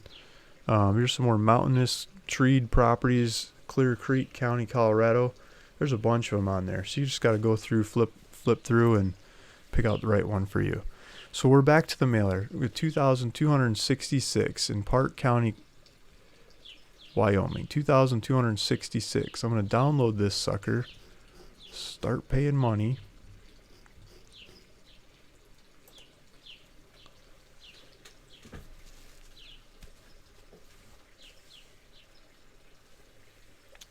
Come on. Waiting and waiting. Waiting on the database. I'm going to change the name on this. I don't want the labels. Let me get my head out of the way. So this is just an order form, right? I mean, it's, I'm saying I want all this data. They give me a big long list of all the different data that I want. And I'm going to add all this extra stuff that's included in there. And next is 363 fields of data. Next. I don't want to do mailing labels because I'm going to do a mail merge. 2,266 records. I'm going to accept that. I'm going to download these records. So hit a couple clickety clicks and waits and downloads and blah, blah, blah. Eventually I'll have it on my computer pretty soon. We can play with it. We're going to do this 9 more times here, guys. As part of sending mailers, cover an area. The bigger area we cover, the more properties we can get in. The more properties we get in, the more statistics we can do. The more statistics we can do, the better shots we have at getting better deals. We can offer less money across more properties. Like the fewer properties we have to offer money on, theoretically, the more we should probably be offering to actually get deals out of it. But you get the idea, right? So got a couple guys that have bought paid for mailers that I'm doing this on behalf of, and ones that I'm paying for and giving away to people. That I'll give away some more mailers towards the end of this call too. I opened up the link in the description of this video to anybody who wants to buy some more mailers. I think I did. Actually, I didn't open up the link. I'll do that right now. I'm going to do it on a different screen. Sorry, guys. I promised a bunch of different people that I would. I was turning people down. They're like, I want to buy the mailers. I want to buy the mailers. And the link doesn't work. It's like, yeah, it doesn't work because I can't keep up. And so I just limit, how many mailers people can buy. Because I don't want to sell more than I can deliver.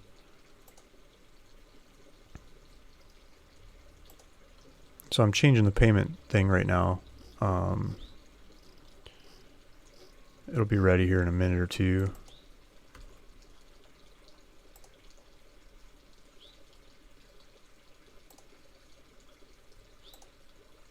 Okay, so that should be updated. So there's room for 2 more people to buy mailers. If you're watching this and you're waiting and itching to buy a mailer, now is your time. So we got this one, Park County, Wyoming. Let me get the right screen back up here, so I can see what's going on. I'm gonna download this thing.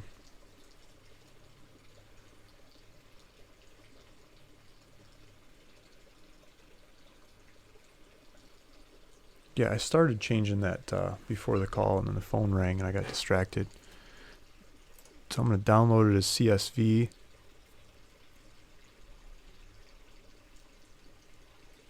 I don't usually go through all this downloading stuff because it takes a lot of time and the video goes on too long. But like Blake was saying, and a couple guys were saying there, that's the magic sauce of doing these, is pricing them. So we'll jump into pricing eventually. As I get all this downloaded, that's where we're headed. We're going to jump into pricing and how to price a mailer. And I've never mailed in Wyoming before, and so there's a little bit of a learning curve there with the APNs, but we were looking at the APNs earlier, and it looks like we can still do the same style of APN search that I like to do, book and page style, but theirs is more of a number. It doesn't really dictate book and page anymore. It's just a computerized index number, I think, that Wyoming seems to be using. Same kind of logic in today's environment. It's just they stop referring to the old book and page of so here we go. Let's see what happens.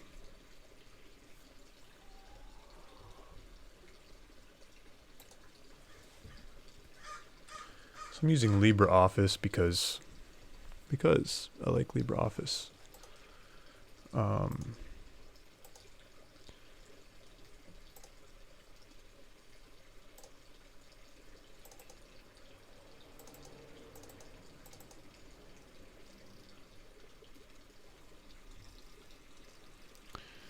me think about this for a second here.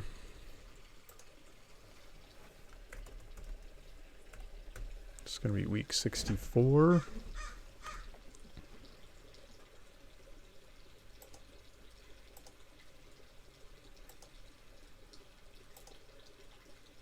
Okay, so we got Park County. I'm not going to leave these all open on the computer because it's going to be too much for my computer to handle as I keep doing this. Okay, so let's go find the next county. What's the next county on the list? Teton? Yeah, Teton. Come on, Teton. So we're going to go retrieve a search.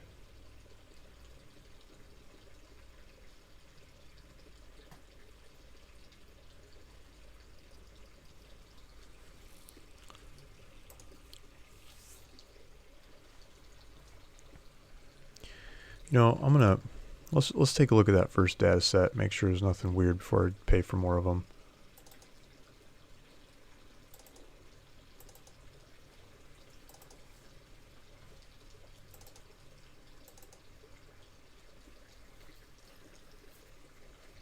So I want to make sure like mailing addresses are in there. Yeah, these are all mailing. They all have mailing addresses, or almost all of them. All but one is missing in the first page.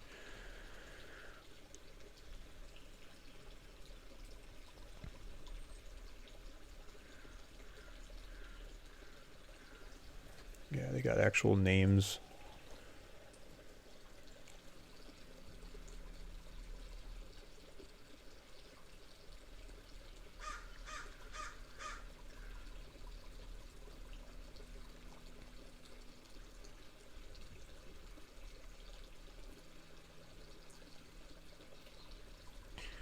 Sorry, I'm just panning through some of the data, just seeing if I see anything catches my eye. So they're saying a lot of this is residential acreage. That seems residential lot, residential acreage, residential NEC seems to be the ones coming through. It's legal descriptions. They seem to be getting nice big legal descriptions in a lot of these. Legal lot acreage. Looks like they got the sizes in there. So they have to have the size to meet my search.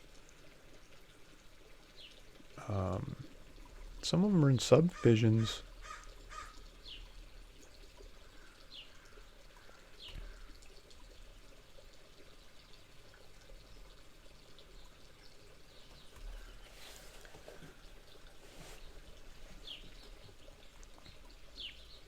Property tax. Those are going by lots of $400 or $500 property tax. 18.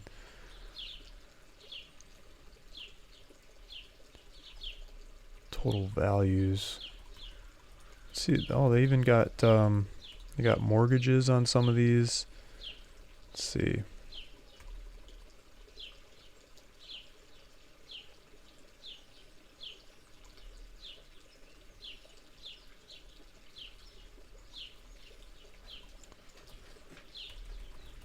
Okay, sale price. So they got the last sale in here. Let's take a look at that.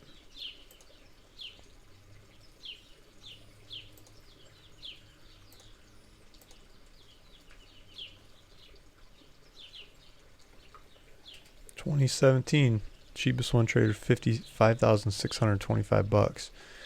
Then they skip up to 17, 20, 40, 50, 60,000, 70, 80, 100,000.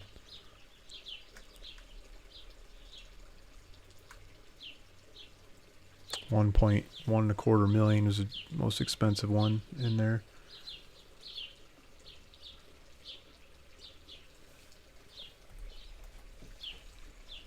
Let's see what the tax was on that one.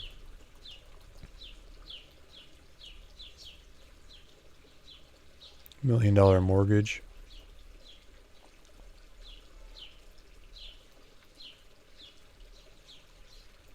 Property tax, $919 and a $1.125 million property. But traded recently, so that doesn't mean the assessed value is up that high.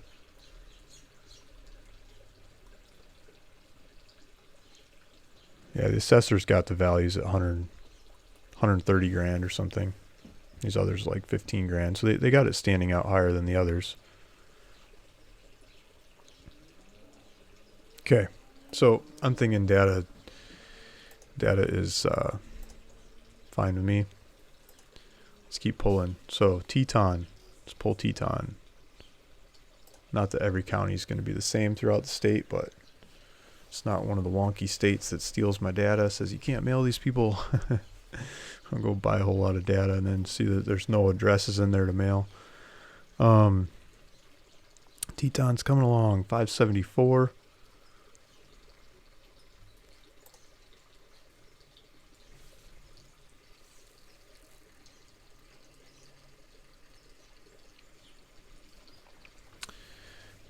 EOWAWA1 saying the process of doing this is very interesting for sure. Yeah, hopefully you guys, I mean, there's probably select guys out there that are interested in this. It's probably a small community of people that like to mail out offers and buy land. People that are just shopping land, this is probably too much information. But you can fast forward through the recorded version too. So it'll be out there if you want to play with it. You could probably circle back later and see what properties actually buy in Wyoming and show up on the website. Like, oh, where'd they come from? This is how Luke got them. Okay, so there's a bunch of dupes in here.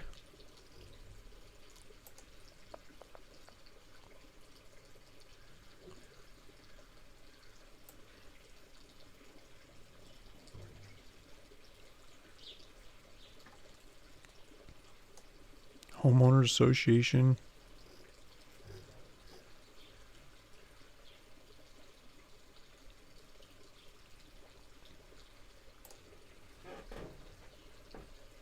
I don't think I'm going to get much out of the Teton one.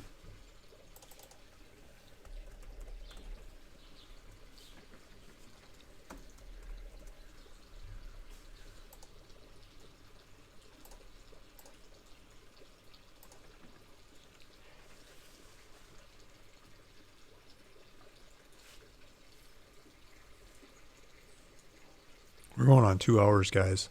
Thanks for paying attention. Thanks for listening. Later on, I'm going to give away some mailers. Where I do this pricing, I do the data scrubbing, pricing, and everything, logic, taking the calls. Fine.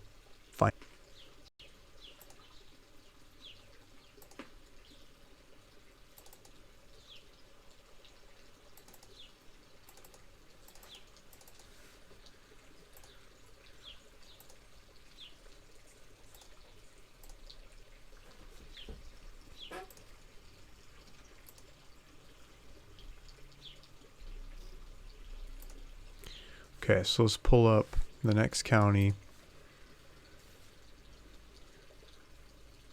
It's going to be Lincoln. So let's do some little colorations. I got that one. Got that one. Let's work on Lincoln.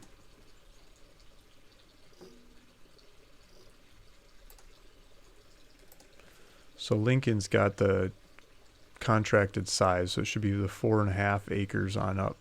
Let's make sure we got the right one. Lincoln.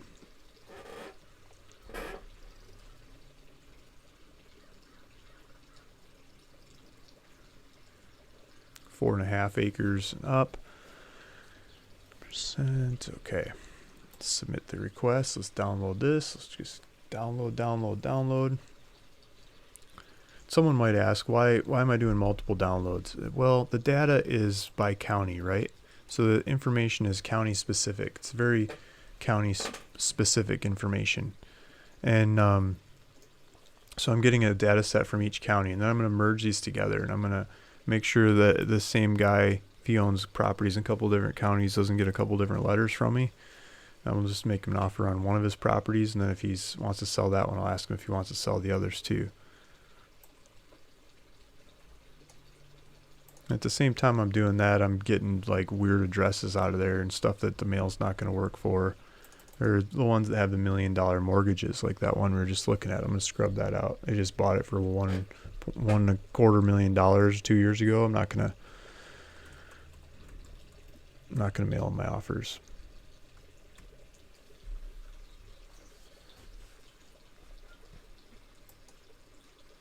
We're doing Lincoln, right? Yeah.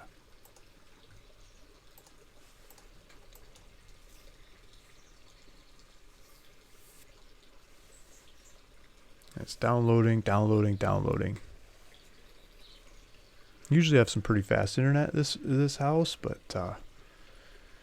this is, someone else's computers that are processing this and then shipping it over.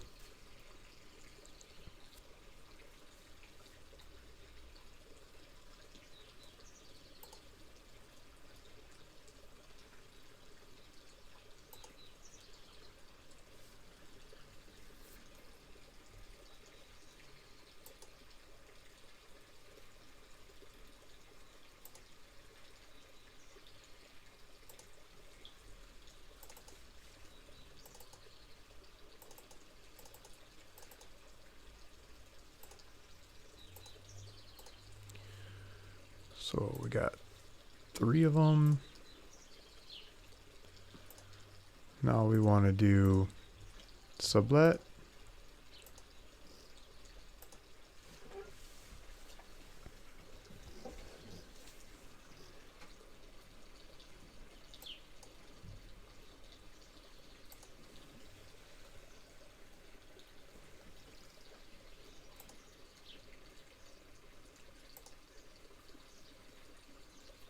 I'd sublet in there twice. I think as one of them was... No, I didn't.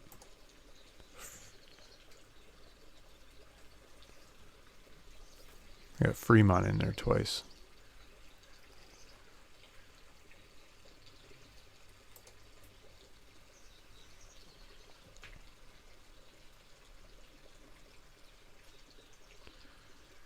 Okay.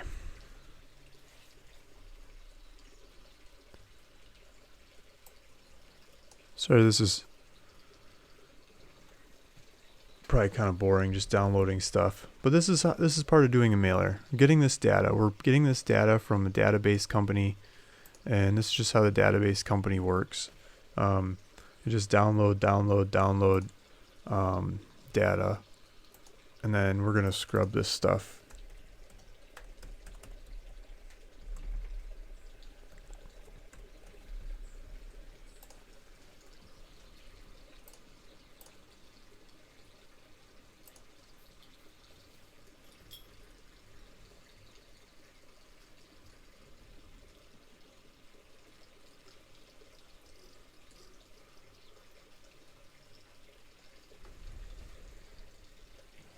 Jeffrey Day says, "Great job, Luke. This should help us all realize the work done on putting all this together for a mailer. Thank you." Yeah.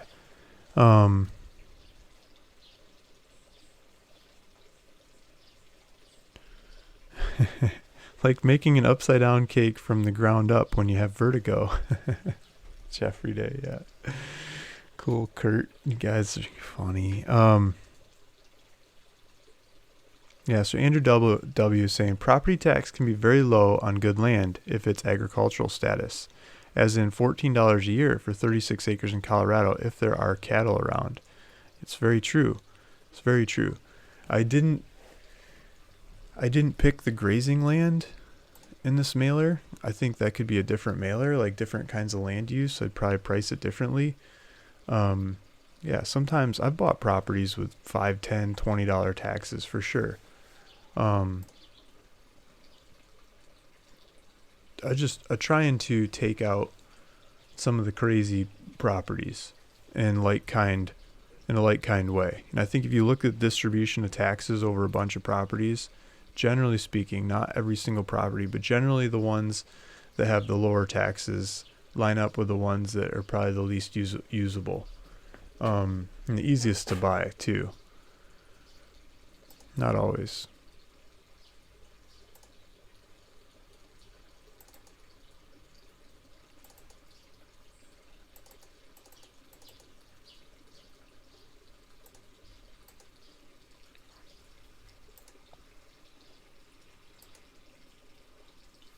Okay, I used to have 160 acres in New Mexico. 160 acres, and the taxes were like, it was $21 or something, or maybe it was $41, but it was ridiculously cheap. Yeah, it was grazing land. They had it coded as grazing land. Grazing land is the best way to lower the taxes in your property. If you can get it all coded as grazing land, that could just be awesome. You sit on it for generations, pass it on, stupid low taxes. Because the economics of grazing are not really that great. Generally speaking, it's more of a way to pay the tax on the land than to make lots of money. I'm sure there's exceptions. Some places that graze really well, or you do a good job of it.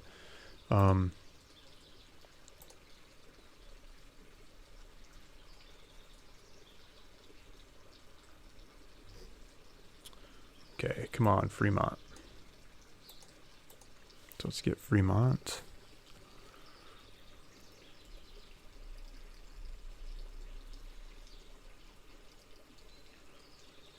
Fremont. I want the number 2 one because I messed up the number 1. The number 1 didn't have the right size acreage or something wrong with it. I don't remember exactly. Okay, so Fremont. Let's download Fremont while we're clicking on that. Let's see what else we got in the lineup. Linda Rawson says, "Hi Luke, hope all's good. I live in New Mexico. I'm looking for a place I could get cheap, of course. I'll email you. Just wanted to say hello. I would like to learn more about your mailer. Have a great day." Thanks, Lisa. Thanks for watching. Thanks for following along. Thanks for asking questions. Yeah, so I did this same kind of mailer to the whole state of New Mexico one time. I did all the counties that I could get data in. A couple of the counties, like way north eastern corner and stuff, I couldn't get data on, but generally the ones that I could get data on, I did the whole state. It took a long time.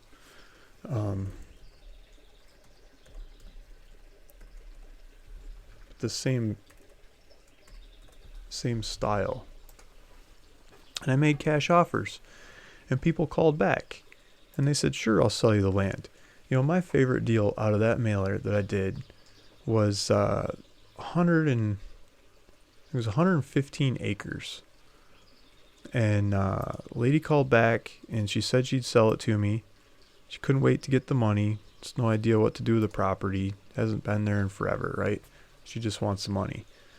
And I said, okay. And I did a notary close at the time.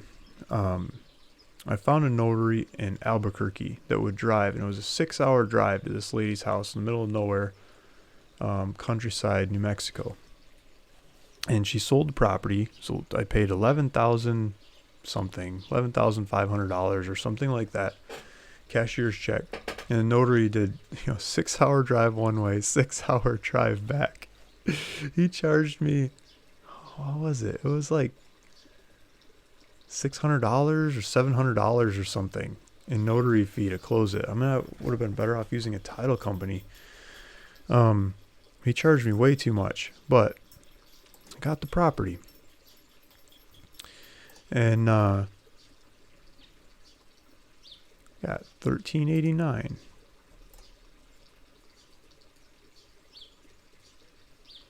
Something's wrong. Here's $1,389. So I got that property. I put it up for sale, and I had people trying to buy it. It's Fremont, Wyoming, $1,389. So people tried to buy that property from me like a couple days after I got it up. And it had some trees, had a hill on it, had a road going next to it. And one guy was trying to pay with American Express. It's like $49,000 or something. And another nice couple was trying to do owner financing. They were going to like put half down and pay the rest off over 6 months or something like that. And the younger couple that did the owner financing paid first, so I ran with them. And instead of the American Express guy, he was really mad. But they put the money down first, and they paid it off. They took off with it. They said, "You're crazy selling this thing for like $40,000 it was. It's worth way more than that." And they knew the area, and they used to own land in their family close to there in the same mountain. They've been watching the area forever, and they can't believe this thing came up for sale. And so yeah, it was like $11,000 buy, 40, almost $50,000 sale in like a day or two. That was the best deal that came out of that mailer. And I bought lots of other properties, sold lots of other ones as well. But that was sweet. That was a lot of fun.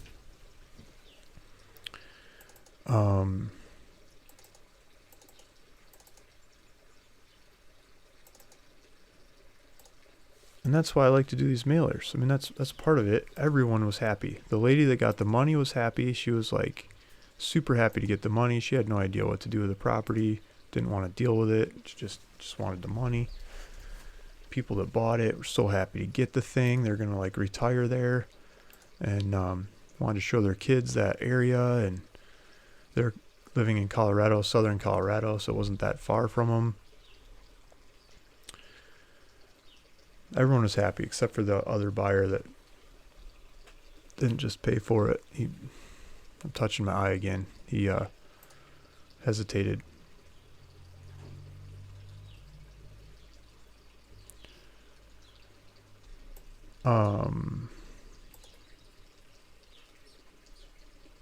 So I got Fremont.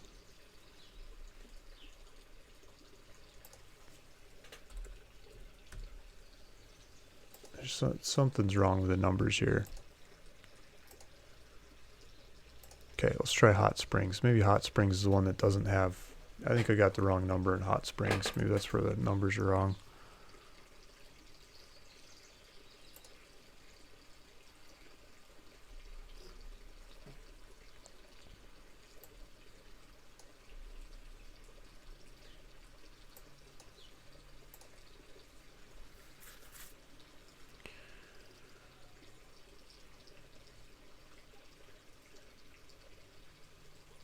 I didn't save Hot Springs.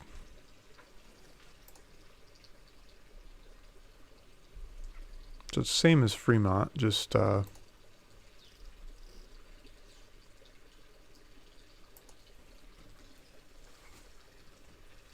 same size, same everything. I just changed the county. So I'll take the Fremont 2 and I'll change it to Hot Springs. That's why my numbers are wrong.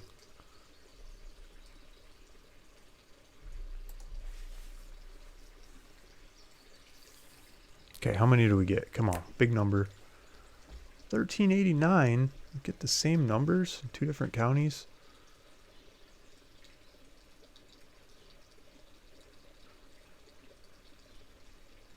There you go. There's the real number, 133.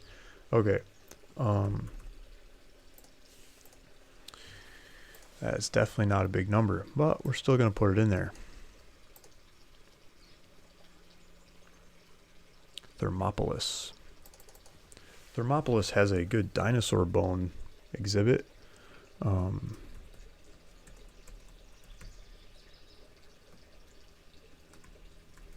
They dig a lot of dinosaur bones up in this area.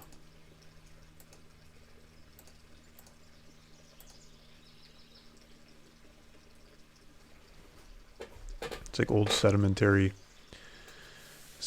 stuff. Dinosaurs get stuck in the mud or something and die, and time goes by, and then it turns into a hill, and you dig into the side of the hill, and there's your dinosaur bones. It's a Hot Springs. This one's fast because there's not many records in it.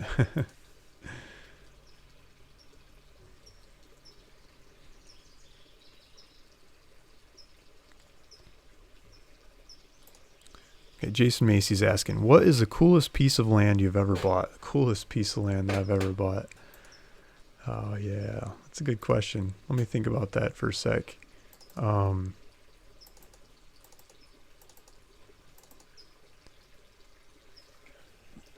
I don't know if it's the right one or not. It's the one that comes to mind. It's this 20 acres on the Colorado River.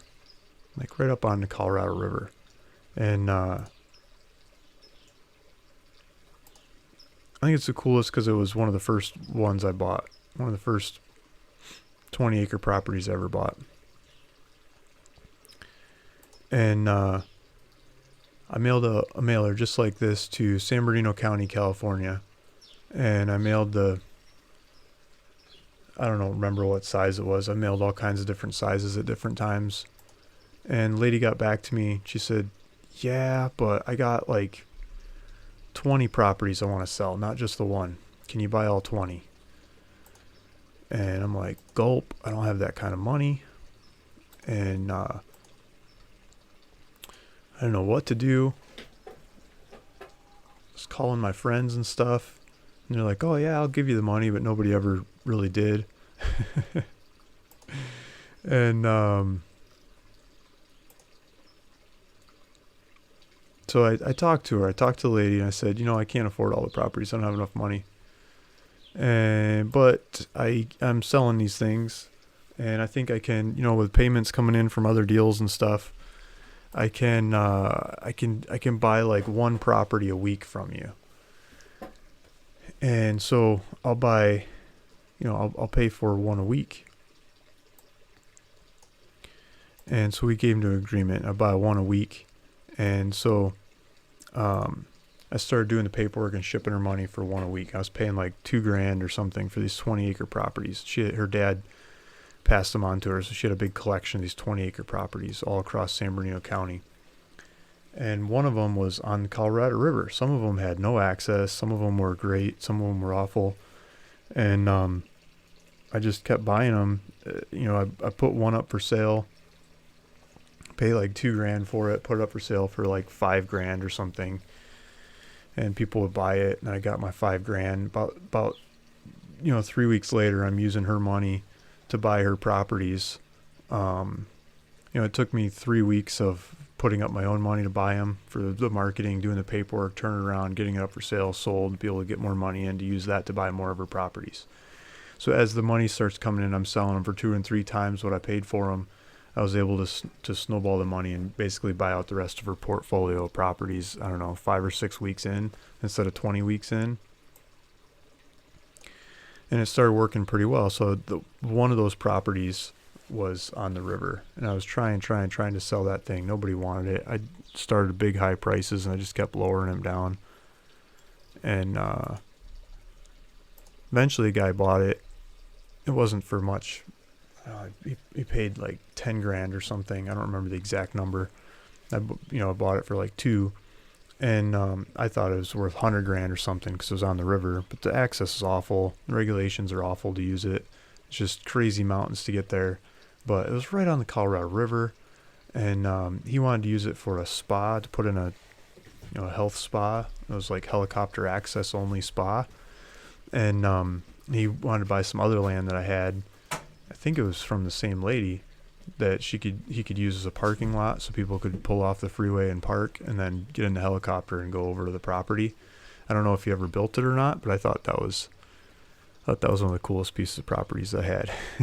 So partially because of the way I structured the buy, and partially because the sell went from awesome looking property to helicopter only property. He still paid for it. So 189 records. What county are we doing? Bighorn, Wyoming. 189. We got it.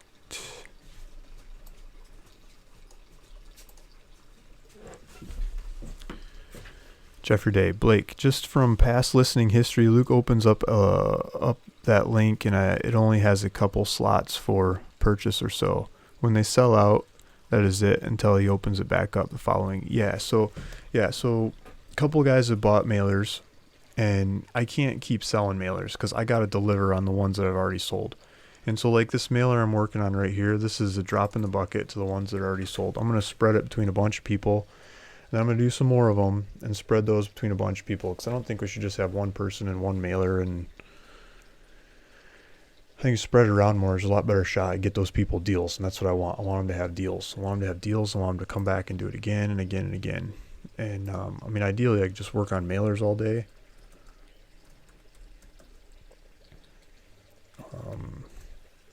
More and more sophisticated mailers. Just keep making offers and researching deals as they come back, and just keep doing deals. Deal after deal after deal.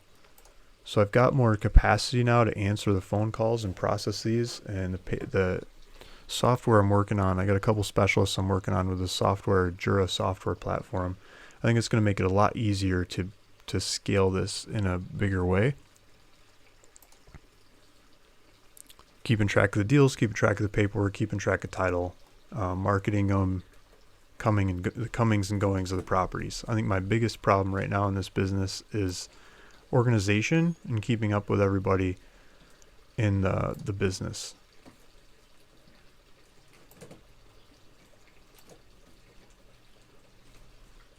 think that software will help alleviate that in a major way. And I think it won't take me too much to blow through this backlog of mailers that I want to send out, and then open up the window to more mailers if you want to buy more mailers and do more of these deals. Okay, so we got Bighorn. Let's do Wassa, whatever, the one that starts with W.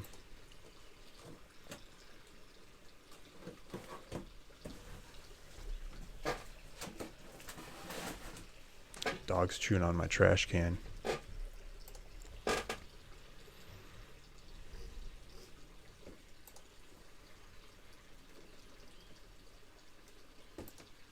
Okay, we're down to the last three, guys.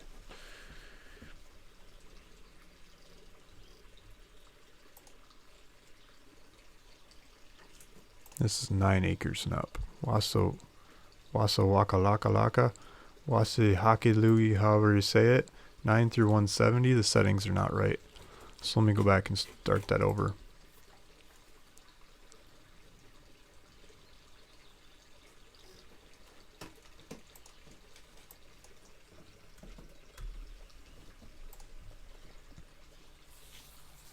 The settings, I mean by the acreage. So I had it so it was 9 to 170 acres, but I wanted it to be to 0.2, so I get the quarter acres and up. Quarter acres to quarter sections. And so I had saved it in the wrong settings. So if I go back and look at my thing over here, this one, I don't have any red on it. I don't have any red saying don't mail those areas. So I want to mail the whole wide open fire hose of land that's hardly anything in this county. 308 records. Okay, so let's change this to 308.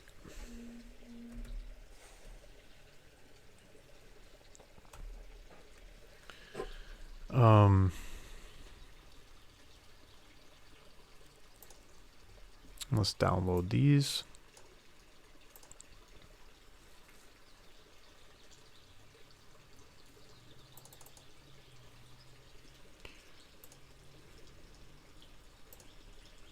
This is a cut and paste county. I'm going to call it the cut and paste county because I can't pronounce or spell the name of it.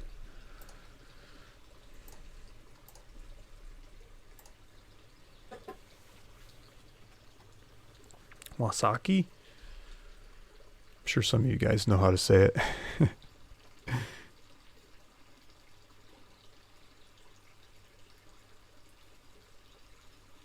Jeffrey Day, or when can compile some more mailers. A lot of work that we see here. Yeah.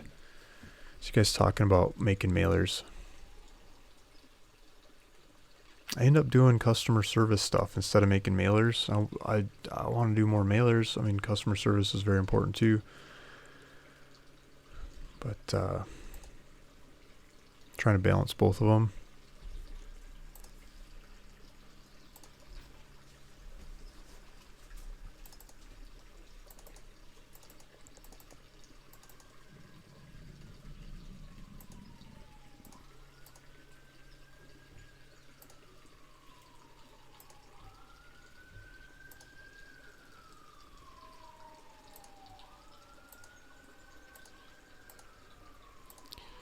Johnson. Okay, so custom search. Let's pull up Johnson, see what else is going on in the here.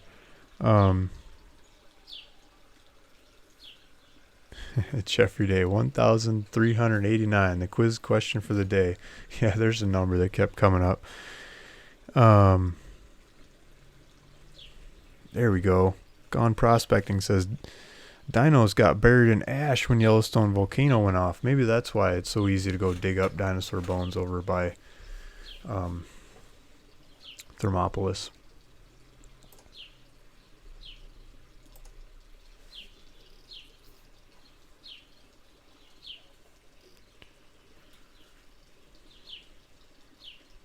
No one. Okay. Get distracted. Figure out, lose where I'm at. So we got. What should I do in Johnson? Doing Johnson County. Johnson County, 700 something. In Johnson County, it's no wide open. Let's make sure we got the right. Yeah, it's wide open. Got all the rest of everything in there. Got our settings. Let's pull the data on Johnson County.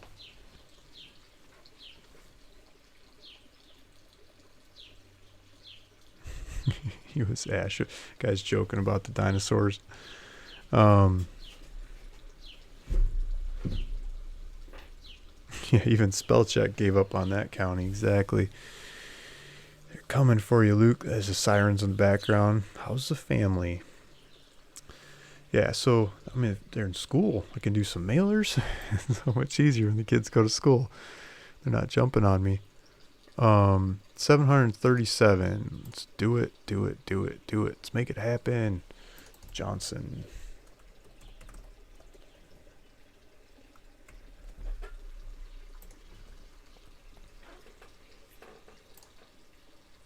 I mean, ideally, get like one sweet deal in each one of these counties. One really awesome deal. You get to sell the cheapest land in the county. Then move on. Sell cheapest land in each one of these counties. Get to make videos about it. Get picture guys out there.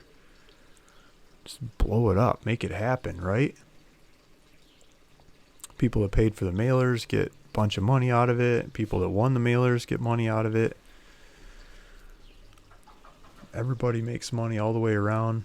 People that buy the land can't believe how cheap they got it. They're all happy to pay for it. I think they're stealing from the blind. I mean, just looking at my eye.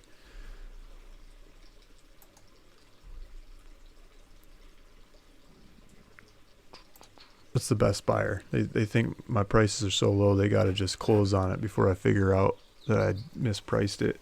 They don't ask any questions. They just take off with it. It's like, sweet.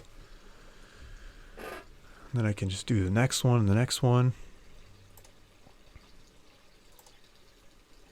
I mean, if it was my only property, I'd be asking more money, right? But when I know I can go get more, oh no, what'd I do? I messed up the name.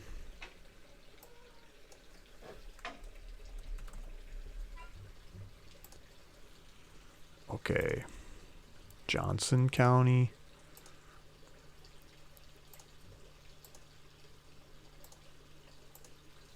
Sheridan County.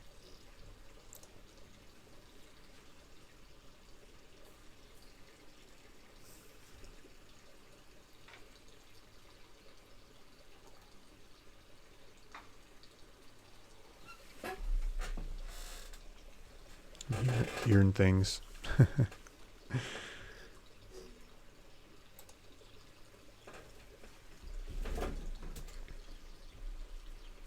Sheridan. It's the last one. We're going to pull this one up. Come on, Real Quest. Don't quit on me now.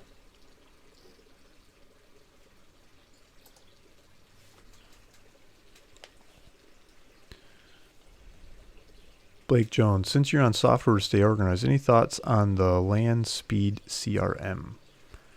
I've never tried it. I don't think it's going to fit what I do because my business is not, doesn't really fit into a box.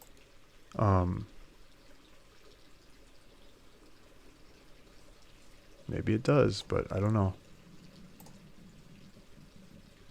The system that I'm making, I mean, I'll be able to update, like people that paid for these mailers, right? You'll be able to get reports of what deals were accepted and when, what status they're currently in. And as the status has changed, as we move the properties forward, you'll be able to track it. It's like, oh, these ones fell off along the way for this problem, that problem, and some other problem. And these ones didn't. They're actually happening, and this is what the money looks like, or we hope, or believe it might be, until it actually happens and the money's coming. It's coming. Oh, it's there. Here's your money. It's all closed. Next. You know, just have like a production line of information there. You can chime in and see what's going on. We can see the company, business, you know, everyone I'm working with can get into the parts that they have access to. And I don't think any of these other systems have that. It's almost like an SAP kind of system. but nowhere near as expensive and not as complicated to set up or run. And I think that'll be a competitive advantage that I can have in this market. That'll make it a lot easier for me to do a lot more deals than everybody else. A lot more deals in a lot more areas, a lot more efficiency.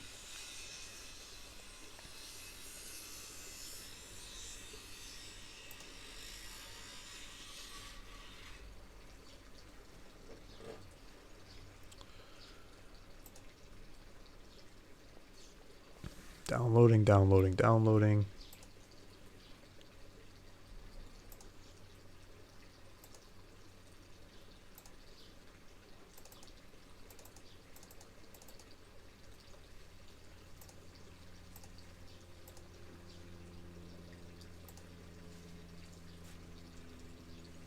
So I'm going to go to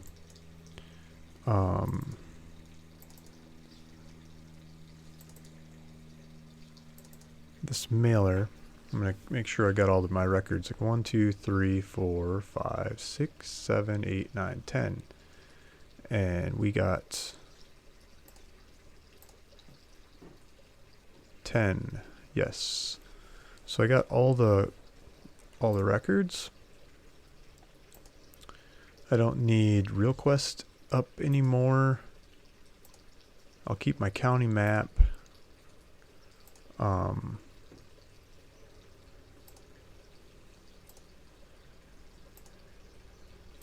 So with that, we changed to 8,936 if my numbers are right. They're probably not all right. Well, actually, I could pull it off of. I gotta keep track of my statistics, or I'll never come back to it. Let me just make sure my numbers are right, because these numbers line up to money too. So I gotta keep track of the money side of it. Iowawa saying Luke needs that pirate eye patch look. Yeah, there we go. I could use an eye patch. Happy, happy, happy all the way around. Exactly. Yeah,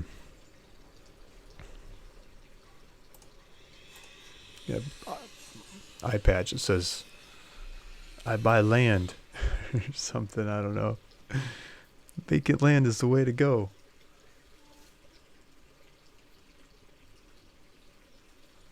Kind of wish I had some time to drive out to a couple of these properties I got in the hopper right now. Got one that's like a cabin up in the mountains behind us. Got this house that came in. It's on vacant land. It's supposed to be vacant land, but there's a house on it. It's like 3 different lots. I'd really like to go check that one out in Southtown, southern San Diego County, off one of the earlier mailers. Had a couple weird access ones that are where is my files? I'd like to go down to the recorder's office, try to pull up some old maps on, figure out. There's a couple things I'd like to get in the car and go do today, but I gotta get some mail out. Get some mail out and then jam on some of those.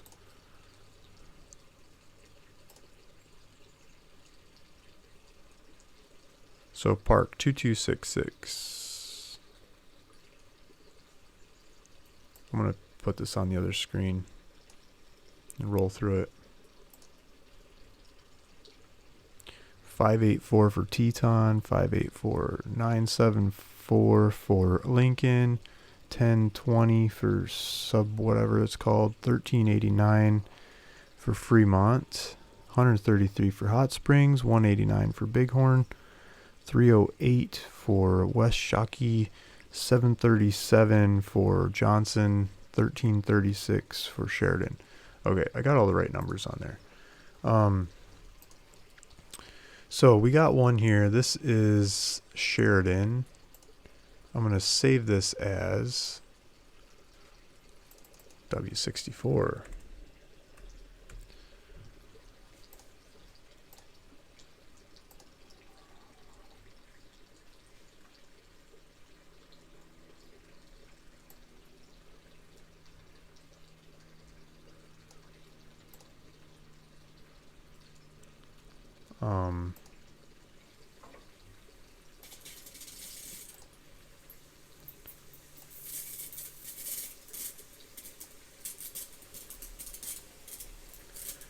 sprinkler's going crazy. Dog was just chewing on it.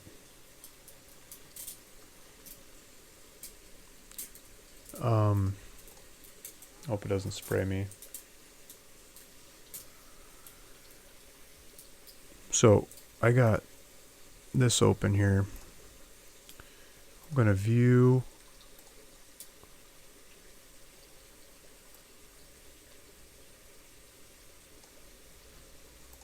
So now what I'm going to do is I'm going to get the data from each one of these sheets and I'm going to put them into one sheet. So I've got, this is saved as W64. So for me, W is week 64. I started out trying to do these once a week. It never happened, but the idea is there.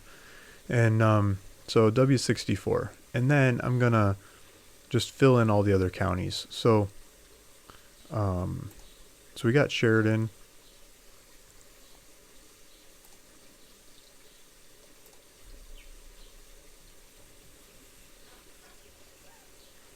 Let's just pick off some of these smaller ones.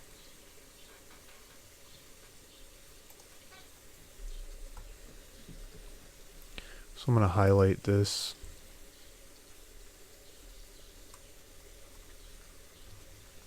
And I'm going to paste it into the one.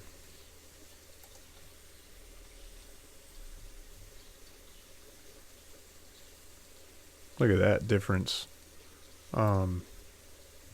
Washakie County APN looks like New Mexico or something.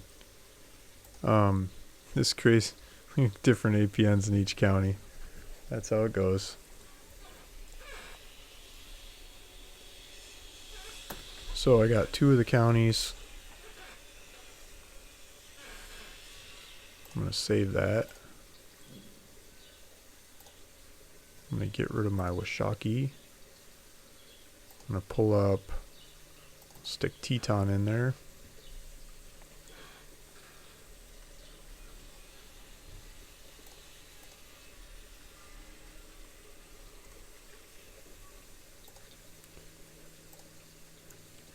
Usually do this on multiple screens, but the way I've got the screen share saved, I'm doing this on one screen, so I'm clicking back and forth for your guys' benefit. Okay, so I got Teton,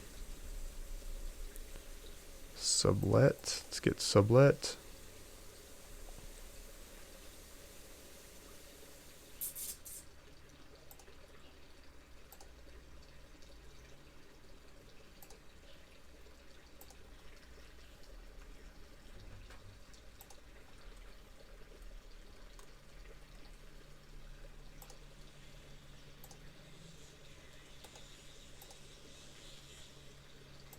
The bigger this gets, the slower the saves are going to be.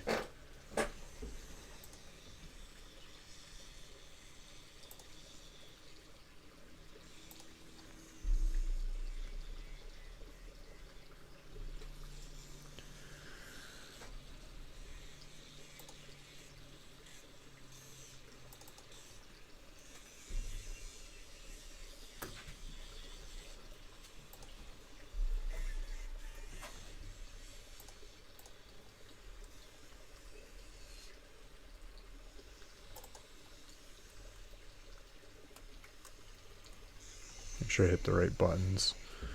Okay, so let's go back to the master one.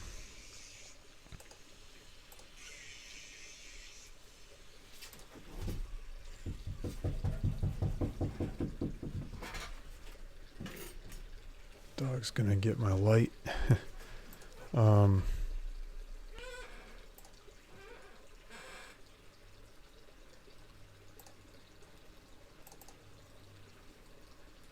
Lincoln County.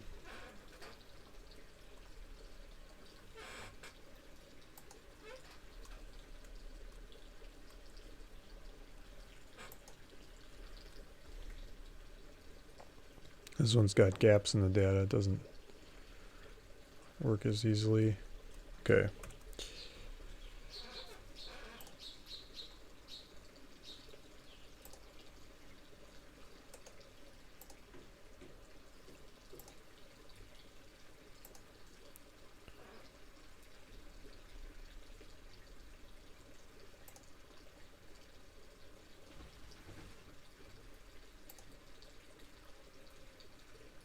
The more data I throw at this, the slower the computer will go.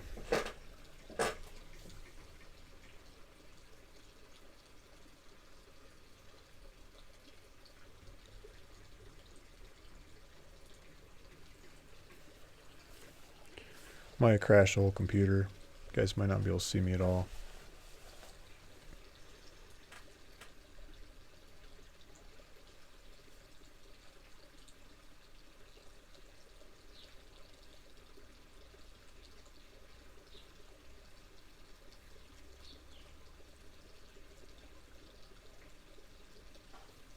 I don't know if you can see me or not, but looks like I hit too many buttons. The thing's gonna... It's too much for it. All the video, screen share, throwing data around.